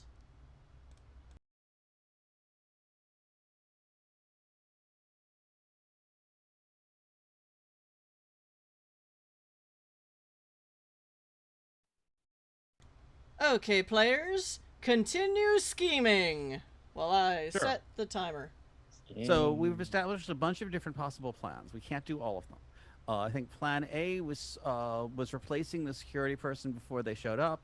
Plan B was swap them out while they're here. We're not sure that's possible. Plan C is to create a distraction at the door, and while they have the security closet open, steal one of their backups. That is probably the best of our plans so far, but it also is a good backup plan. Plan D, which I hadn't described yet, is for Petruchio, while the security system is down, to simply dominate the security person and have them be the person doing the theft for us. That also may not be practical, but it turns out the security system is going down as part of this plan, so technically it is. I don't know of any other plans. In Plan H, he dies. This is true. Remember the which one of them was? I'm sorry. I'm pretty sure it was in Plan H, Hardison dies. That's it. Yeah. Plan M, Hardison dies. Plan Is it M? Okay. Plan S is Hardison survives. Okay. My But you know, ADHD if brain anybody's can do going that. to die in one of our plans, it's going to be Petruchio because that's the closest analog we have to Hardison. Rip. Yeah. Also, the closest sound like we have to dead. So. The werewolf is potentially a ringer for Hardison, but you don't know where he is. You can't pick him up on any of the comms. Well, you wouldn't have been able to pick him up on a Supernat detector. You have no idea what happened to the werewolf. Oh dear. But you didn't really know him that well, so who cares? What if Dune if security starts escorting the INT guy? Well, no, because they're gonna. All right, so we should definitely not replace the INT guy after he's arrived, because they will have already put a face to his name. Yep. So Plan B is out. That was my problem with Plan B. Yes. Yeah. So, I mean, I can try to sneak out and then sneak back in and see how it goes. But if I can't get back in, then I can't get back in. So. I mean, you sneak out and you come in as the IT guy. Right, if they let me in. I don't want to assume that they will. I hope they will. But Because you don't know what their in-house protocols are. And that's the problem, is we don't currently know their in-house protocols. We would have. It seems like a more complicated plan. yeah. So I think Plan C is certainly the simplest plan. And Plan, I don't even know. Plan Z, I'm just going to go backwards because I've lost count. You've lost count. Oof. Yeah, I wow. don't know what the hell's good. I'm just gonna run my NPCs and see what happens. So Plan Z is is we have failed to swap the thing, and we try to steal the thing from the IT person on the way out after it's been swapped, or from wherever it's placed. Yeah, that's me. I'm gonna mute and turn off the heat and turn off the water because I was boiling water. The security systems are vocal now. Whoops. Hmm. Wham. They're coming to get us. Tweet. Well, I'm flexible on plan. I mean, I I have no liked idea what Puka's any- plan from the Zoom chat over break of Dune gives the actual IT guy some moonshine. I'm Yeah. I'm a fan of that one. I have no idea what that plan does, but it Okay. creates chaos, which to be fair is very on brand. Well, that plan is also how you got Kit Snaps following Dracus. Dracus following Dracus and Sunrunner. Sungrazer. Sungrazer both, because it turned them into a Supernat detector. Can Alphonse cut out the video screens in the control room? Like, so if the IT guy arrives and then the screens are out, the people in the control room won't know what the IT guy looks like. So if we can then divert the IT guy before he gets there, i.e. with moonshine, then I could just walk in. I'd be like, yeah, I'm the IT guy. Didn't you see me on the screen? Well, Alphonse, remember what you heard them tell the IT guy was, we'll meet you in the front lobby. Yeah. So the thing is, they're going to be arriving with security, and they're going to be, presumably it's going to be security they know. But, all right.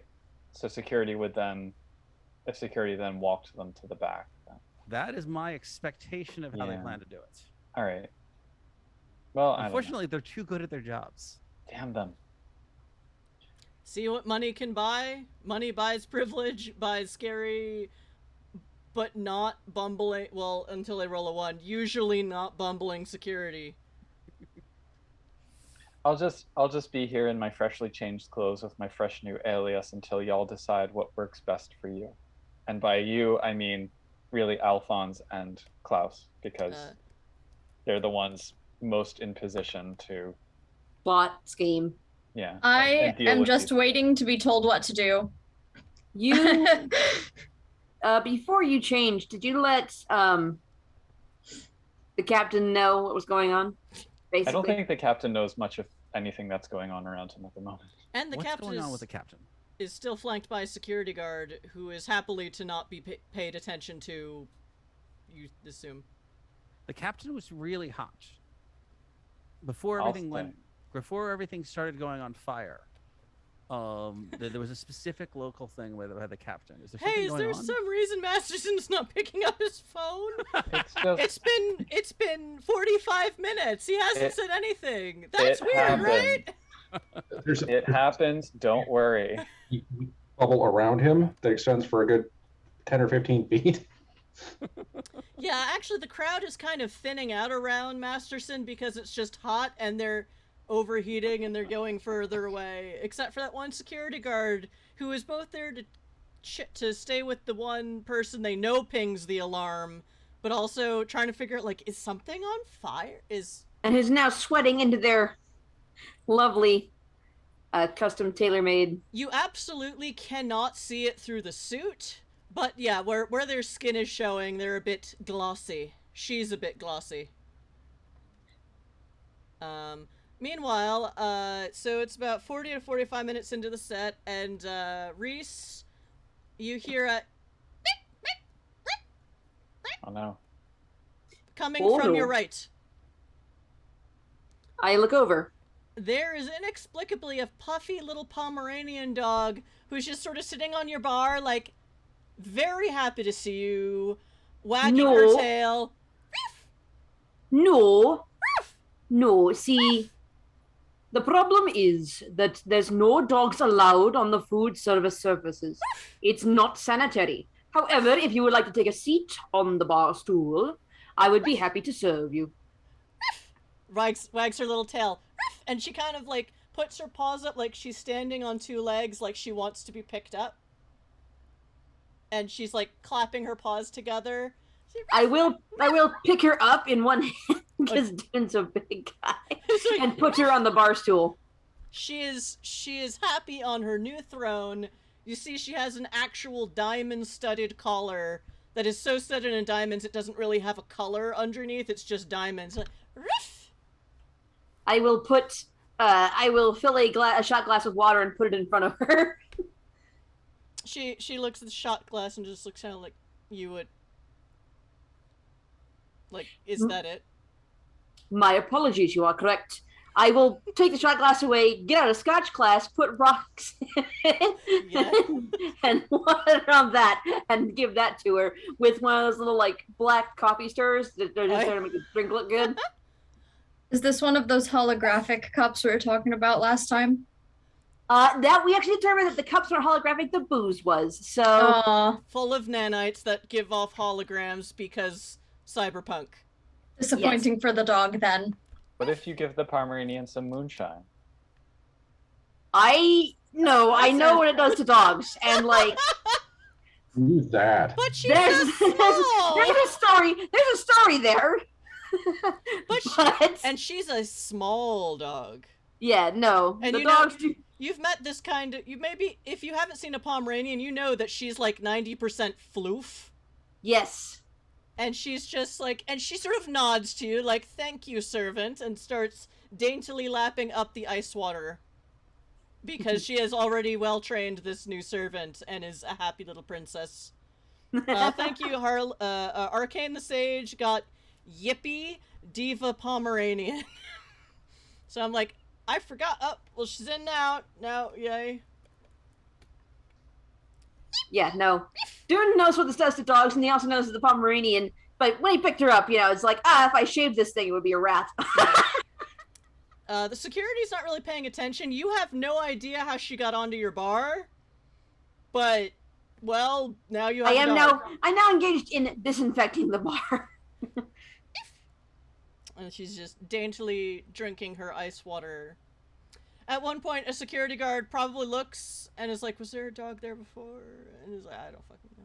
Scans the dog. Sees that the dog is just chilling behind the bar. No, not behind the bar. She's in front of the bar on one of the bar stools. They have bigger problems to deal with right now than a dog sitting at the bar like a human. It seems that the bartender is keeping an eye on the errant, luxury pet, and he doesn't have to deal with it right now. Yeah, there are so many diamonds in this dog's collar, It's a wonder she can even walk or sit up, right, that there's so many rocks on that collar. Yeah. That might be something that Gentleman Thief Lupin would like to have. Well, remember, he doesn't steal pets, because then there's No, just the collar, Maybe. If he can get away with dancing with the dog. And then we heist this floof too. Yes. Honestly, Dune could probably stick this one in his pocket and run. Like, it's not. It's a teacup. I have a question. Yes.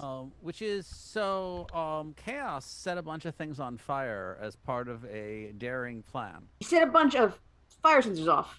Not necessarily the same thing. Okay. Was it fire extinguishers the Chaos sent off? I thought that something actually spelled out the word Chaos.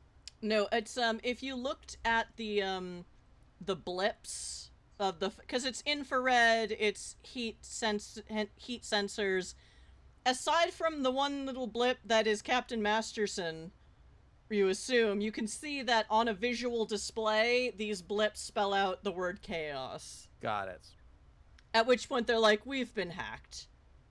The hacker isn't perfect because there's that blip over there. Nope, that's actually a heat blip. We don't know why that's happening, but blah.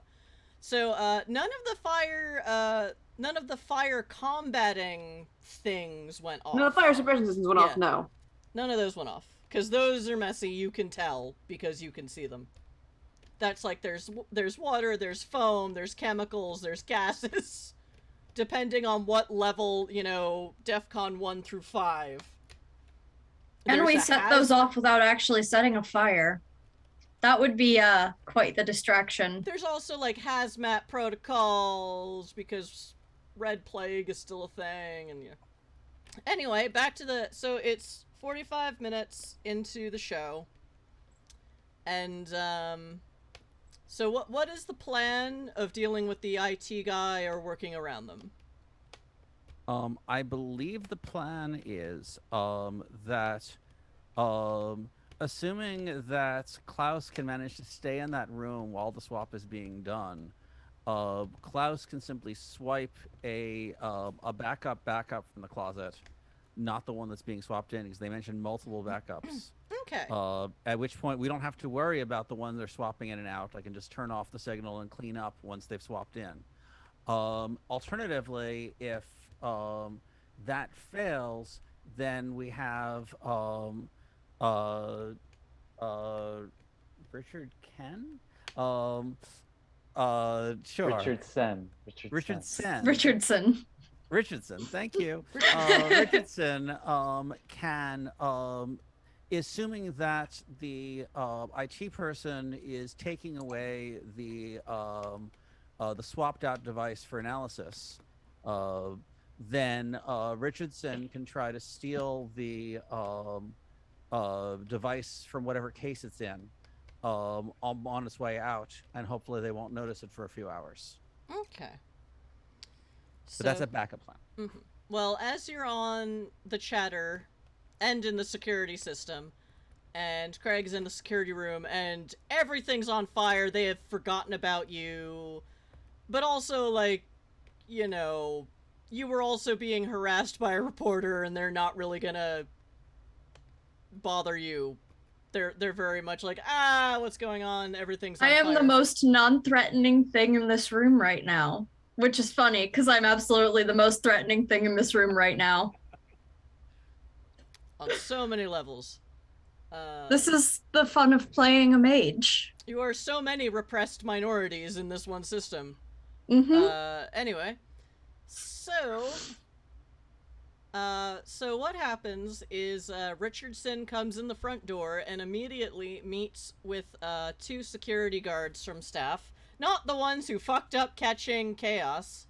They went downstairs to the timeout room and are just await. It's like, nah, you're done tonight. You sit in the timeout room, effectively. So it seems like they have some loungy areas in the basement, also for staff, and where security guards are taking breaks. Though pretty much all security is out now. No one is on break except for those 4 schlubs who botched their role. Or rather, it's not too much on break is or rather botched a role in view of their superiors.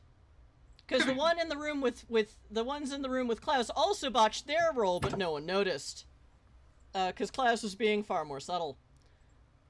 And so Richardson, this IT guy, is wearing the same kind of svelte black suit. They are of medium. I mean, I could say he's of medium build, but really the security guards you've seen are not all giant, jacked up butch people. They're all over the place, and you know that's because people have plugins and weapons, and not all strength is muscle-based anymore. So, Richardson is met by 2 other security gents, 2 other suits, and he takes out his little ID card, and they take out one of their scanners, and they do a retina scan on his eye, and then a scan on the ID badge. So, good job not going with those other plans, or some of them, pain to hack. because that would have been rough. The night is young. But you're getting an excellent sense of how they do things, and what they do is then escort Richardson downstairs past that small security desk, in which there are basically service tunnels, and they walk past what you assume is under where Masterson is, because there are maintenance and security people trying to figure out why is it so hot upstairs. Masterson, does your aura penetrate things like stone and wood and metal? I think so. Okay, so yeah, it's even getting warm down there, and they're like, what is happening? Like, the maintenance guys are sweating with their shirts off. Yeah. And the security people, again, you can't see them sweating through their uniforms, but you can see their skin is quite glistening, where you can see skin. And they're just, what the hell is going on? And yeah, the security team is not being mean to the maintenance guys. They're all just sort of like hands on hips. What the heck is, what? Yeah, they're all standing in a semicircle going like, the hell? They're all trying to use their own expertise to figure out what. But this team, you know, they nod, they move on, and then they come up, basically behind the ballroom, directly into that hallway where the security station is. And Klaus, you see the door to the back room, and you can see some of it also on the security cameras as they say, "Oh, good, the IT guy's here," because all the sensors are still going off, but they don't want to take it down without a professional there. So, but then it only took 10 minutes for them to get him on scene, which is pretty good for IT. Let alone after hours IT, but I mean 24/7 space world, so. And I mean, if you're willing to pay for it. Yeah. So, so the two security guards lead the lead the penetration specialist to the door. He just walks in. They kind of stay there outside for a moment to make sure nothing weird happens, and then they go back to whatever their duties were at the front entrance by going down and around, because you don't want to walk through the party because your staff aren't supposed to be in there if they're not supposed to be in there. And this is If a rich Lupin the gentleman thief is still around, I want to try to like direct his attention to the IT guy. Be like, he never sees him. all right. Y'all are in the ballroom, or at least Oh, Lupin that's right. is in the they're downstairs. ballroom. Right. So they Yeah. went through the servant corridors. Yeah. All right. They're not necessarily hidden passages or anything, you know, super weird, super wacky like that, but they are meant to be out of the way of the tops, so they don't have to see. Are Alphonse and Craig telling, like, Yeah, I'm updating people recounting with this? general.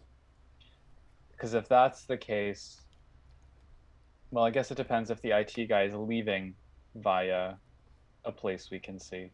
He's probably going to leave by the same tunnel. By the same in. one. Well, two of you can see it because you're either in the security room or hacked into the system, but the rest of you are kind of like, you know. Yeah. You strongly doubt that he'll get to join the party when his work is done, because that's not generally how these things work. Yeah. You know, it depends. Like, the four guys in timeout are in the timeout room. They didn't get to join the party. Well, it's going to be difficult for me to steal anything. So Alphonse might need a new plan. So yeah, so it is 50 minutes into the set. I could at that point, I mean, I technically have a break time at some point. I could try, you know, once I head back inside, I can turn my phone on, but. You could just go outside and disable his car. Assuming it came in a car. That too. And you can just call a space Uber at that point. Or a With company car. Yeah, but he's out by himself for a while. And if you can't take an IT guy by yourself, I think we need a new Dune. No. The problem is I don't know any of the plans that are going on. And, like, I have a fixed break time, which I believe might be coming up shortishly. I'm not sure about that. I can't remember exactly when that break time was. So, like... So at 50 minutes into the piano set, all of the security systems go down, are taken offline, and they will be down for 5 more minutes. What do you do? Well, Guildenstern is with Captain Masterson now because a different outfit again, but we didn't sub them in for the security guy. So if they want to try and, hey, Dune, can you take a break early and just, like, check your phone or whatever. That seems like a sensible thing to recommend. So Dune will refresh the Yippie's drink, put a short sign, bar closed the next 5 minutes or whatever for cleaning or what have you. You can just tap it another switch bartender. out. Yeah, you've all got a system of tap out, again, because, sometimes rich people are horrible. But also, like, yeah, you are entitled to a break. So yeah. I'll tap out and head down to the tunnels. Hopefully I can find the IT guy on his way out. I will wander over to Matherson. Reese, you hear a tapping behind you. There is a tiny Pomeranian following you. Because she doesn't like the other bartender. She likes you. You belong to her now. Well, do you promise to be quiet? I will pick up the Pomeranian and stuff in a pocket. Set her gently in a pocket. Well, yeah, no. Roll animal handling. I'm a guy, so I have huge pockets. Also, I Roll am in fact. animal Ken. Roll. I do have animal Ken. Roll present. I'd say this is presence and animal Ken. I have some. Not a lot. I'm going to be using 2 from the pool for this. You have 24 in the pool, and I have 22. And that's an 8 plus 5 is 13. For 2 successes. The Pomeranian botches, so she is not willful at all, and just quietly goes into your pocket and is like, oh, this isn't so bad. I will switch a canapé that I stole earlier from one pocket into her pocket with her. Aw, yes, you're her favorite bartender. You're her new favorite servant. I have a new plan. You hear that happy might munching. Help. If the security systems are down for 5 minutes, I can turn invisible, because we established turning invisible would trigger the things, but not being invisible. Yes, smoke 'em while you got 'em, friends. And basically, what Craig hears and what Alphonse hears on the system is okay, you know, turning down the system now. 5 minutes until system restart. The system is down. The system is down. You have 5 minutes for all hell to break loose. and 21 minutes until the end of game. I'm not going to time this 5 minutes, but I recommend making it snappy. Okay. So Dune is going to go take a break down in the under tunnels, and no one really cares. They're kind of like, he's a bartender, whatever. I would like to go with Dune while invisible. Okay. Is that something you have to roll for? I forget, or does it just happen? Not so. The loophole is to stand unmoving somewhere like shadowy for a minute. So I'm gonna find a corner, do that. That's easy since there's a concert going on and the lights are dimmed. So yeah, easy. and then it's like obfuscate too. I just can't attack anyone. Okay. At all. The old obfuscate, the gold standard of being invisible. Basically, yeah. The one everyone knows. I better take off this flashy thing. I don't want that to attract any attention. Fair. Thrilled that I understand what obfuscate is now. Since nobody, so I will. Is there a security person still closely watching Matherson? Yeah. And that's just standard practice. Since he was setting off the Supernat detectors earlier, they want to have, they don't suspect him of being a Supernat, but in case something weird happens, they want eyes on someone they know will trip the alarm. Also, they've considered that since he's clearly fought Arcadian entities based on the vibe he gave off on the system, he might be under attack. So, in case they have to protect the guest. I mean, not yet, but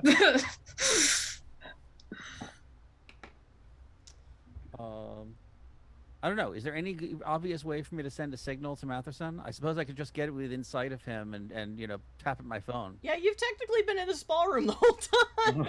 Yeah, no, I am.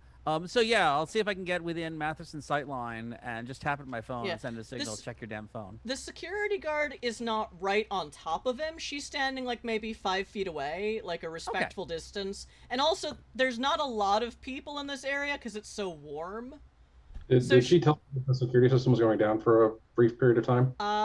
She just told you we might have to take down the Supernat detector, in which case it's policy that I need to have eyes on you. She did not explain the rest of the what the fuckery going on. Okay. So she did not tell you when exactly that would be, Okay. and is not currently talking to you because you're just watching the show because there's an excellent performer on and she's not going to bug a guest unless she has to. Especially case, if she might have to be protecting you from something. So she's in that keeping case, it I will just peripheral. try to go past Matheson on my way to somewhere else, and on the way drop the security system is going down in 2 seconds. It is going off for it's staying off for 5 minutes. Okay. So yeah, and you see this the guard is keeping an eye on Alphonse, but not like intervening because Alphonse did not attack the captain. So. And then our team is very split up, and we don't currently have anyone set up to be the distraction. So I guess I will have to arrange for distraction. I mean, if you wanted to, There's a great big distraction on stage! It's true. I meant the a distraction for the security room. To be fair, there already is a massive distraction. It's on stage. I mean, if you wanted to dominate a security guard, now would be the time. That was my plan. Turns out. Alright, so the system is down. Who does what? Am I aware of the system being down? You are now. Well, you are now because Alphonse told you. Was I paying attention to Alphonse? Were you? Do you want to roll for it? Sure, I'm sort of distracted. My attention is not necessarily focused on where it should be. Okay, then roll, I always have to look it up because it's an attribute roll, and I'm terrible at remembering those. I believe it's Perception, wits, composure. Okay. Oh, hey, I have acute senses. Mm-hmm. That's not helpful. Good. It's Florence and the Machine in space. No one else can tear their eyes away. 30.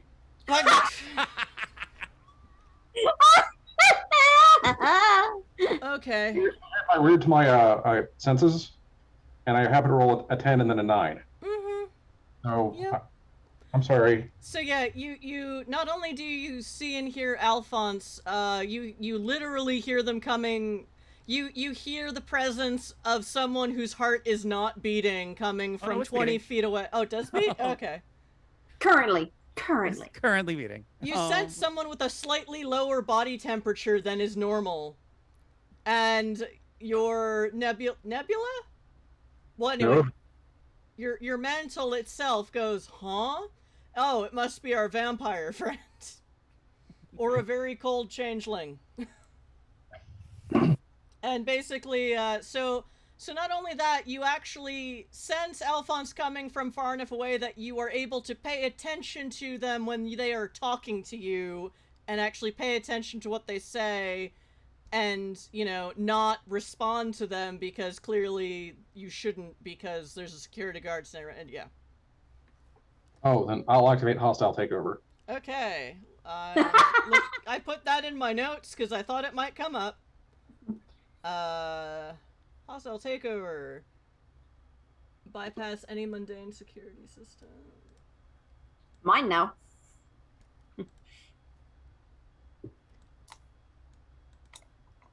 Is this a chimeric holding or a place that is occupied by another changeling? No. Okay, just checking. People have secrets. Yep, the rich people have more secrets than, well, they can afford so many more secrets. Yeah, I would have thought that Gildenstern and I would have noticed somebody else who was wandering around as a changeling in this party, but... Well, there's also that, but didn't you also take Dull Beacon? I do. I have 2 ranks. That's in play, but no, neither of you saw any other changelings. Changelings automatically have changeling radar. Yeah. Fadar. Yep, Fadar. There you go. There we go. But you do not qualify for the loophole, so I take it you spend 2 glamour. I do. Yeah, I went and spent my 2 glamour.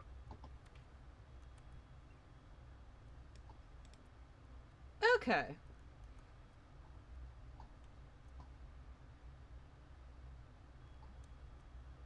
Alright, so yeah, that is on. So Yeah, even the cameras are off right now. Yeah. Ooh. So what's still on is the security chatter, is because that's not technically a security system. That's just their group chat. They have learned from Facebook and do not run their chatter through the same servers that they run everything else on. The great Facebook massacre of 21 taught every company in the world that Infosec. the mythological Facebook crash of 21. Yes. So yeah, you activate that. So we'll see what happens when they turn the system back on. All right, Alphonse, are you going to dominate a security guard? Or is anyone else going to do anything overtly magical? Because Guildenstern's invisible. Yes, I will dominate a security guard, and we'll see what comes from there. But the dominate is the first action. Okay. The security guards are all quite alert right now, so. But they are also everywhere. And standing still. Well, some are standing still and some are patrolling. Let me bring up your sheet to remember how your powers work. I'm just gonna send Dune a text that's like, I'm right behind you. Dune finally turned his phone back on because he's not on the clock, technically off the clock right now.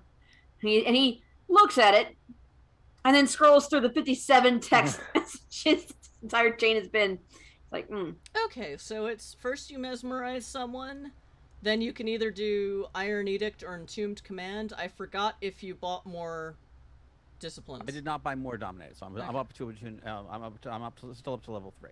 Okay. So what are you doing? So I will match eyes with a security guard and see if I can mesmerize them. Okay. And they do not get to roll against you, so you just have to roll intelligence, expression, dominate, and blood potency. Yep. Plus a d10.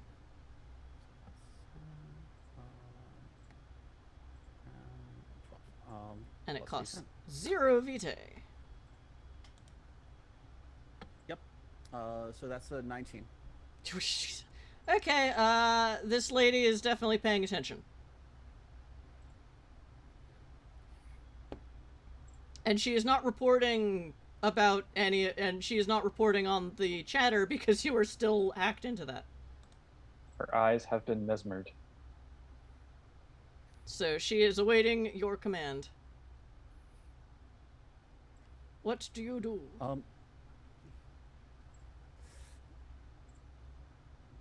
You really need to get into this control room. Something bad's going to happen. Then you should forget all about this. Okay. Is this Iron Edict or Entombed Command? I forget. I think it's actually technically just part of Mesmerize, but please face your microphone speaking. Sorry. Bringing out the rule. I believe Mesmerize includes. I think it's like once she is inflicted the mesmerized condition, the vampire can command the victim as an instant action. It can't be longer than 3 or 4 words. You use more than 3 or 4 words. Then let's go with. But you have 2 more powers that you're already primed for. So. And yeah, it's basically an Iron Edict. Okay. Should be up to 3 sentences long. Okay, and one of the sentences. So go to so basically 3 sentences. Go to the control room, and then forget why you're there. Go to the control room. Get into the control room, and then forget why you're there, and then forget about this whole thing. Okay. So character sheet. That's why I brought it up. Iron Edict. Oh, and that you can just do. So you just spend a vitae, and they do it. Yep. Yep. Okay. So yeah, this one security guard leaves. She goes. What did you go for? Someone close to the back exit, or? Yeah, I didn't want to make a scene in here. I wanted to make a scene in the security room. Okay, so she walks out the back exit towards the staff quarter and goes right to the security room. So in all this time, Craig, people are still not paying. The security guard kind of sees you there and just shrugs, because clearly you've been vetted by the other 3 people in this room. And you're just another staff member. So he starts, he opens up the giant server case that is full of all of the things and blinky lights, and has started going to work. One of the people at the screens actually gets up and goes to the maintenance cabinet and gets another brick. Do I see the brick that they are not using in this exchange? Roll. I mean, it's just maintenance cabinet. Yeah, you can see it's basically under the other brick. Or was under the other brick. There is now only one brick in that cabinet. Data brick. Is anyone paying attention to the cabinet now that they're, like, doing the swap? That depends on how well you roll for stealth and how well they roll for perception. Okay. We got some +1s in that pool. Also, yeah, I should use some of those. In case you don't remember, you are a mage. Yeah. I'm not entirely sure how magic might help me in this situation, but I am a mage. Do you have mind magic at all? No. Okay. What spheres do you have? Death, fate, life, matter, and spirit. Life, you could just knock off everyone's peripheral vision or something. Just like I don't know if they have enough life for that. I wonder if you I've only got 1 in life. Oh, okay. If you have enough fate to give yourself a roll bonus, but then that requires magic. Alright. Yeah. Alright. Use fate to find just the perfect moment to just walk over and take it. I mean, yeah. That's kind of what that's for, isn't it? I don't know. Could be. Yeah. I mean, or you could use fate to change the fate of the object so that it ends up in your hands. Somehow. Doesn't matter how, but it will end up in your hands. That's its fate now. Yeah. It depends on how much fate you have. Fair, I have yeah. 2. Yeah, that's a bit much. Find the perfect moment to go take it yourself. That's probably more within the wheelhouse of 2. Yeah. I have the mage book open, but like finding anything efficiently in it is. Alternatively, use death and murder everybody there. That's always Hey. Or summon a big ghosty and freak the hell out of everyone. Sorry. I mean, I assume you only have matter 1.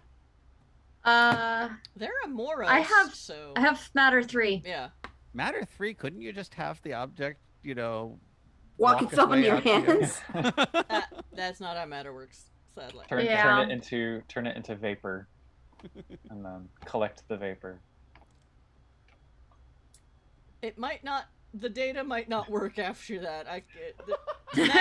Magic voids the warranty, That's probably fair, because of this. Rewind eats the tape. No, sorry. That's something else. I think fate to find the perfect moment to go take it is still your best option. Yeah. I agree. I'm trying to figure out how fate magic works again, because I'm not actually sure whether or not I've ever used it. And if I have, it was a very long time ago, and I'm struggling with to remember the rules of this game specifically, Mage is a lot. Yeah, and having just picked up vampire, some of the mechanics make a little bit more sense, but Vampire in the general, mage aren't clicking, and it's been forever since I've opened this book. I could help if it was NWoD mage, but alas. My suspicion, just as a player, is you spending points out of the player pool is going to be just as effective as you casting a spell. Yeah, Yeah. basically. The magic of chat. Less effort. Yeah, so I think I'm going to use the magic of chat to roll fair. this stealth. Also, the magic of chat has at least 90% less probability of goose, so, This is true. Yeah, so far chat doesn't do paradox. No. Yeah. Don't worry about it. Don't worry about it. Because Oh, dear. that require us, everyone else, to learn the rules of paradox, and that would suck. Okay, so is it just stealth, or am I adding an attribute too? That's why I brought up your sheet. Actually, this would be larceny. Okay. So I'm this equally would good at be, that. Yeah, this would be Dex larceny. Alrighty. Okay. I have rolled numbers, and now I have to do the math. That is 14. So 3 successes. Respectable. Yeah. Okay. It's about as good as I can do. I mean, I rolled a 9. Should have sent Guildenstern to the control room. Just realized. Okay, so what happens is that other security guard walks into the room while you were doing this, and the other security people kind of look up because that wasn't on the chatter and that wasn't on the synchronized planning. And then she goes, wait, why am I in here? And they're like, why are you in here? And they all kind of stare and and she like calls back, did I have to come in here? Did someone put, and Alphonse, you hear all of this weird chatter, and they are all very, very distracted. And it is not too difficult for Craig to kind of, yeah, just shuffle around. Sidle up, sneak it in, sidle away. Yeah. And Craig, where do you stash this data brick? I mean, I have a chest compartment. I've never actually thought through the mechanics of, like, how it opens. You stick it under your shirt. Yeah. It's like taking off a bra backward, like the reverse of taking off a bra without taking your shirt off. Assuming you don't simply, open your jaw extra wide and swallow something and it goes into the chest compartment. That will take mage magic. No. Oh, that's right. How many pool points did you use? I did not say. I should have said. Let's go 3 just for funsies. Okay. Next time We have a lot. Next time you should do that before you roll. Yes. I'm sorry. I think Brain scattered. I said I was going to do it, and then I didn't specify how many. Okay. Okay, so you have the football. Yeah. Masterson, it is stashed. Yeah, Masterson has the estate. Alphonse had a security guard. Guildenstern has the invisibility. Reese has a small dog. And you all get a text that says, snatched. Hey. Craig, do you stay in the room at this point, or do you leave? I think I'll stay for a little bit longer, just because if I disappear right after this thing disappears, it might look suspicious. Okay. It's not like they're gonna find it on me if they search, so... That'd be a hell of a cavity search. Yeah. Perfect timing. So, I'll just turn this off so I don't have to hear the alarm.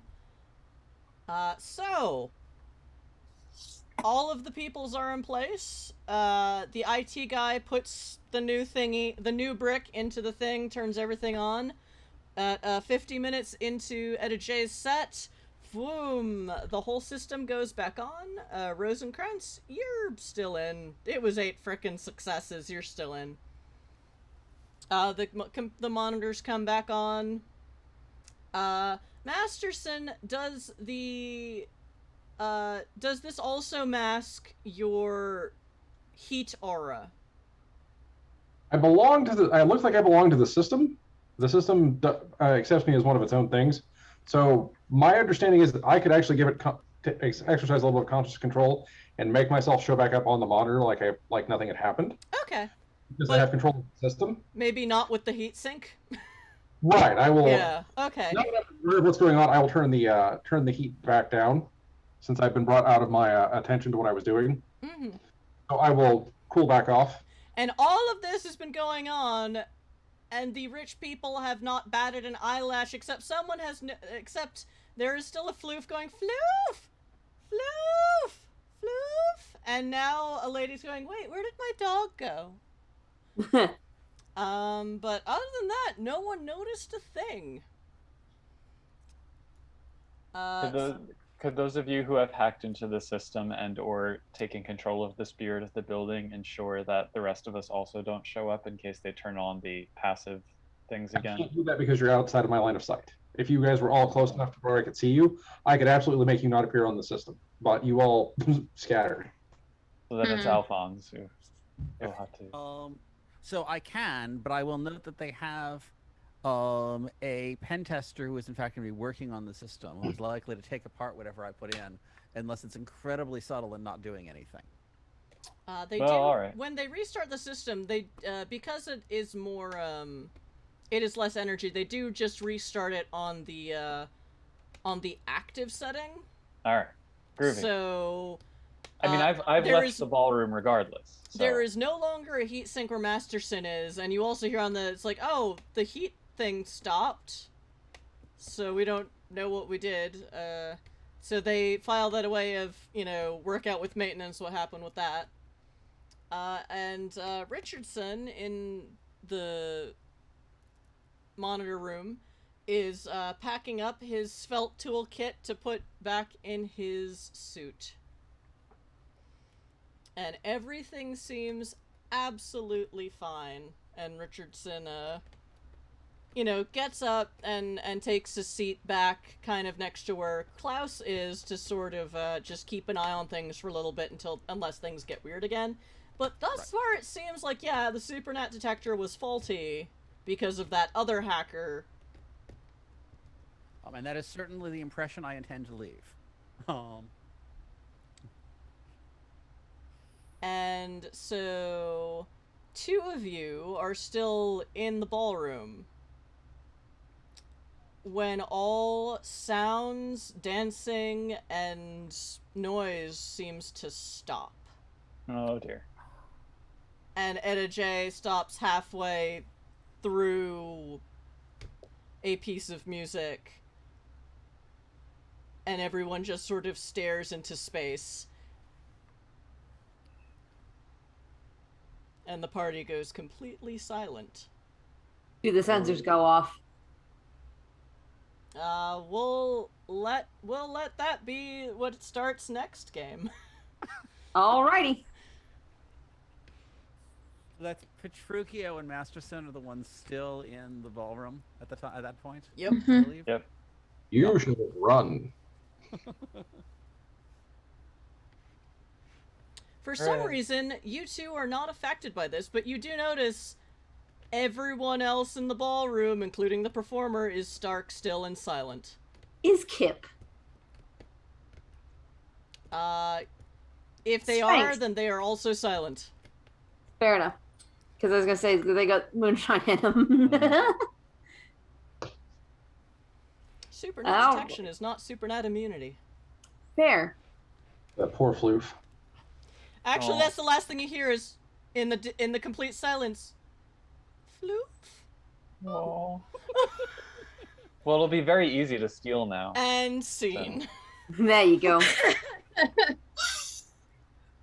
And that was our thing tonight, folks. Yep. What a session. Ending a little bit early, but I think that was a good place to end, and also Dracus has a place to be. So, thank you, chat, for watching tonight. Those of you who are not evil bots, you're welcome.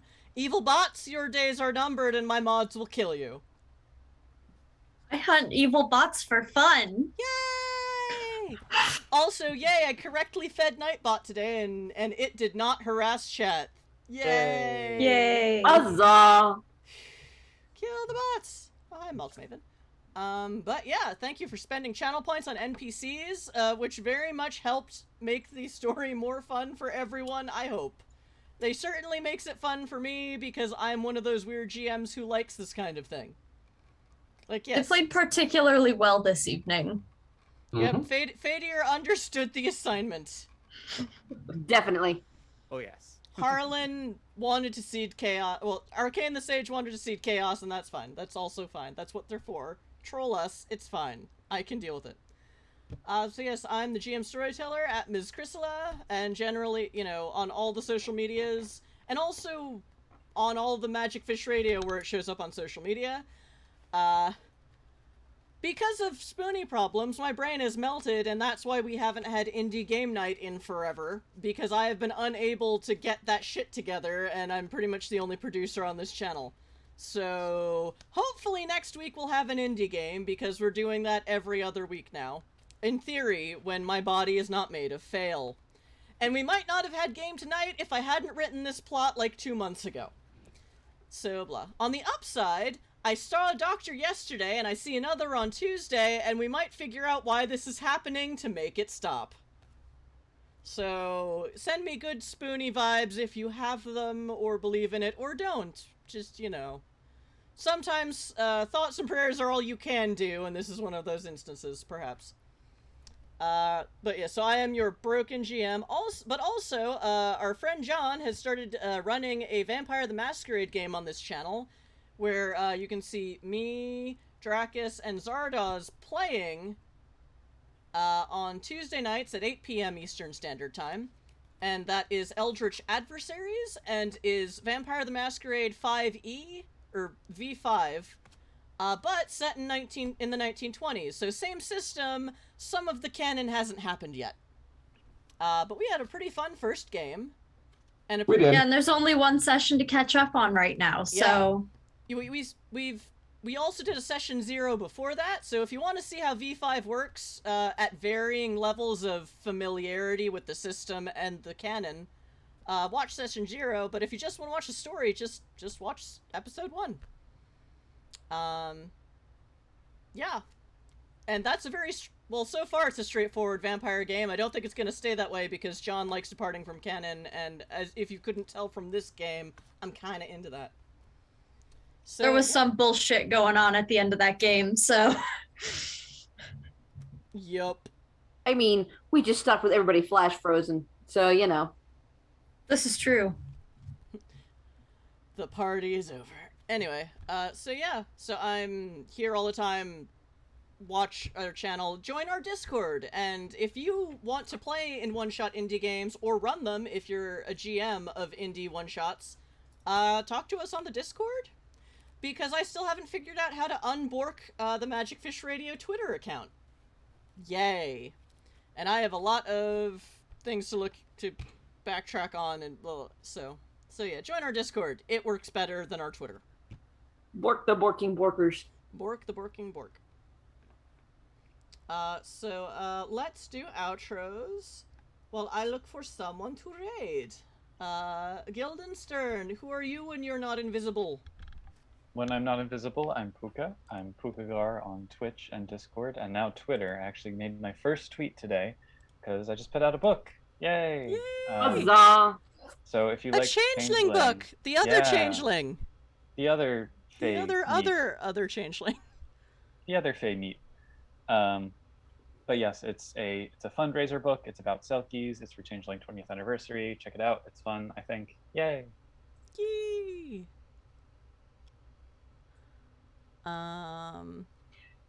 So I'm Merc. Dune.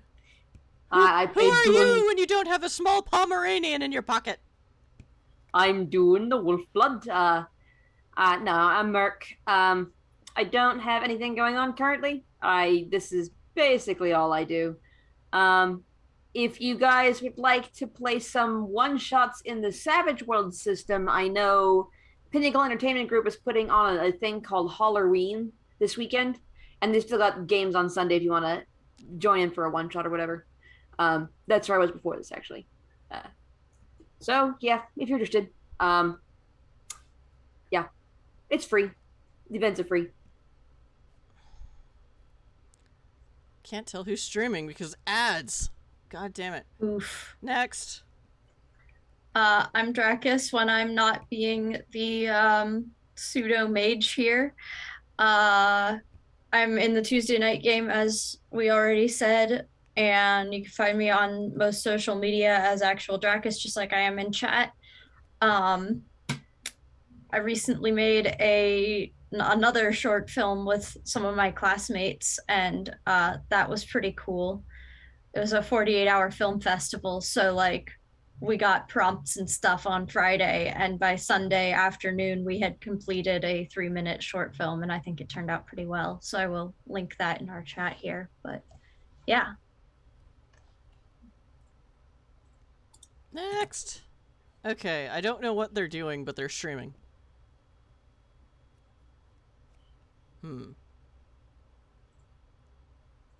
Zardoz, I think. Zardoz, next. I Who am are Zardoz. you when you are...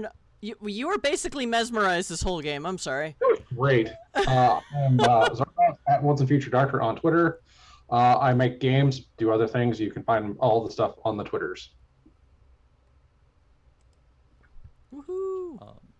So I'm Josh. You can find me typically as Neme, M-N-E-M-E, like I am in the chat, usually without an X, sometimes with an X, on Twitters and various places. I tend not to do that much stuff publicly, although I occasionally make videos and things, or appear on panels at conventions. Speaking of which, Metatopia, the game design and playtesting conference, is going on this weekend. And while player entrance is $5, just watching the Twitch stream is free. And it's a lot of fun. There are a lot of interesting people talking about interesting things. Sadly, my panel was, this afternoon. Link it in the Discord. If you haven't already, link it in the public Discord.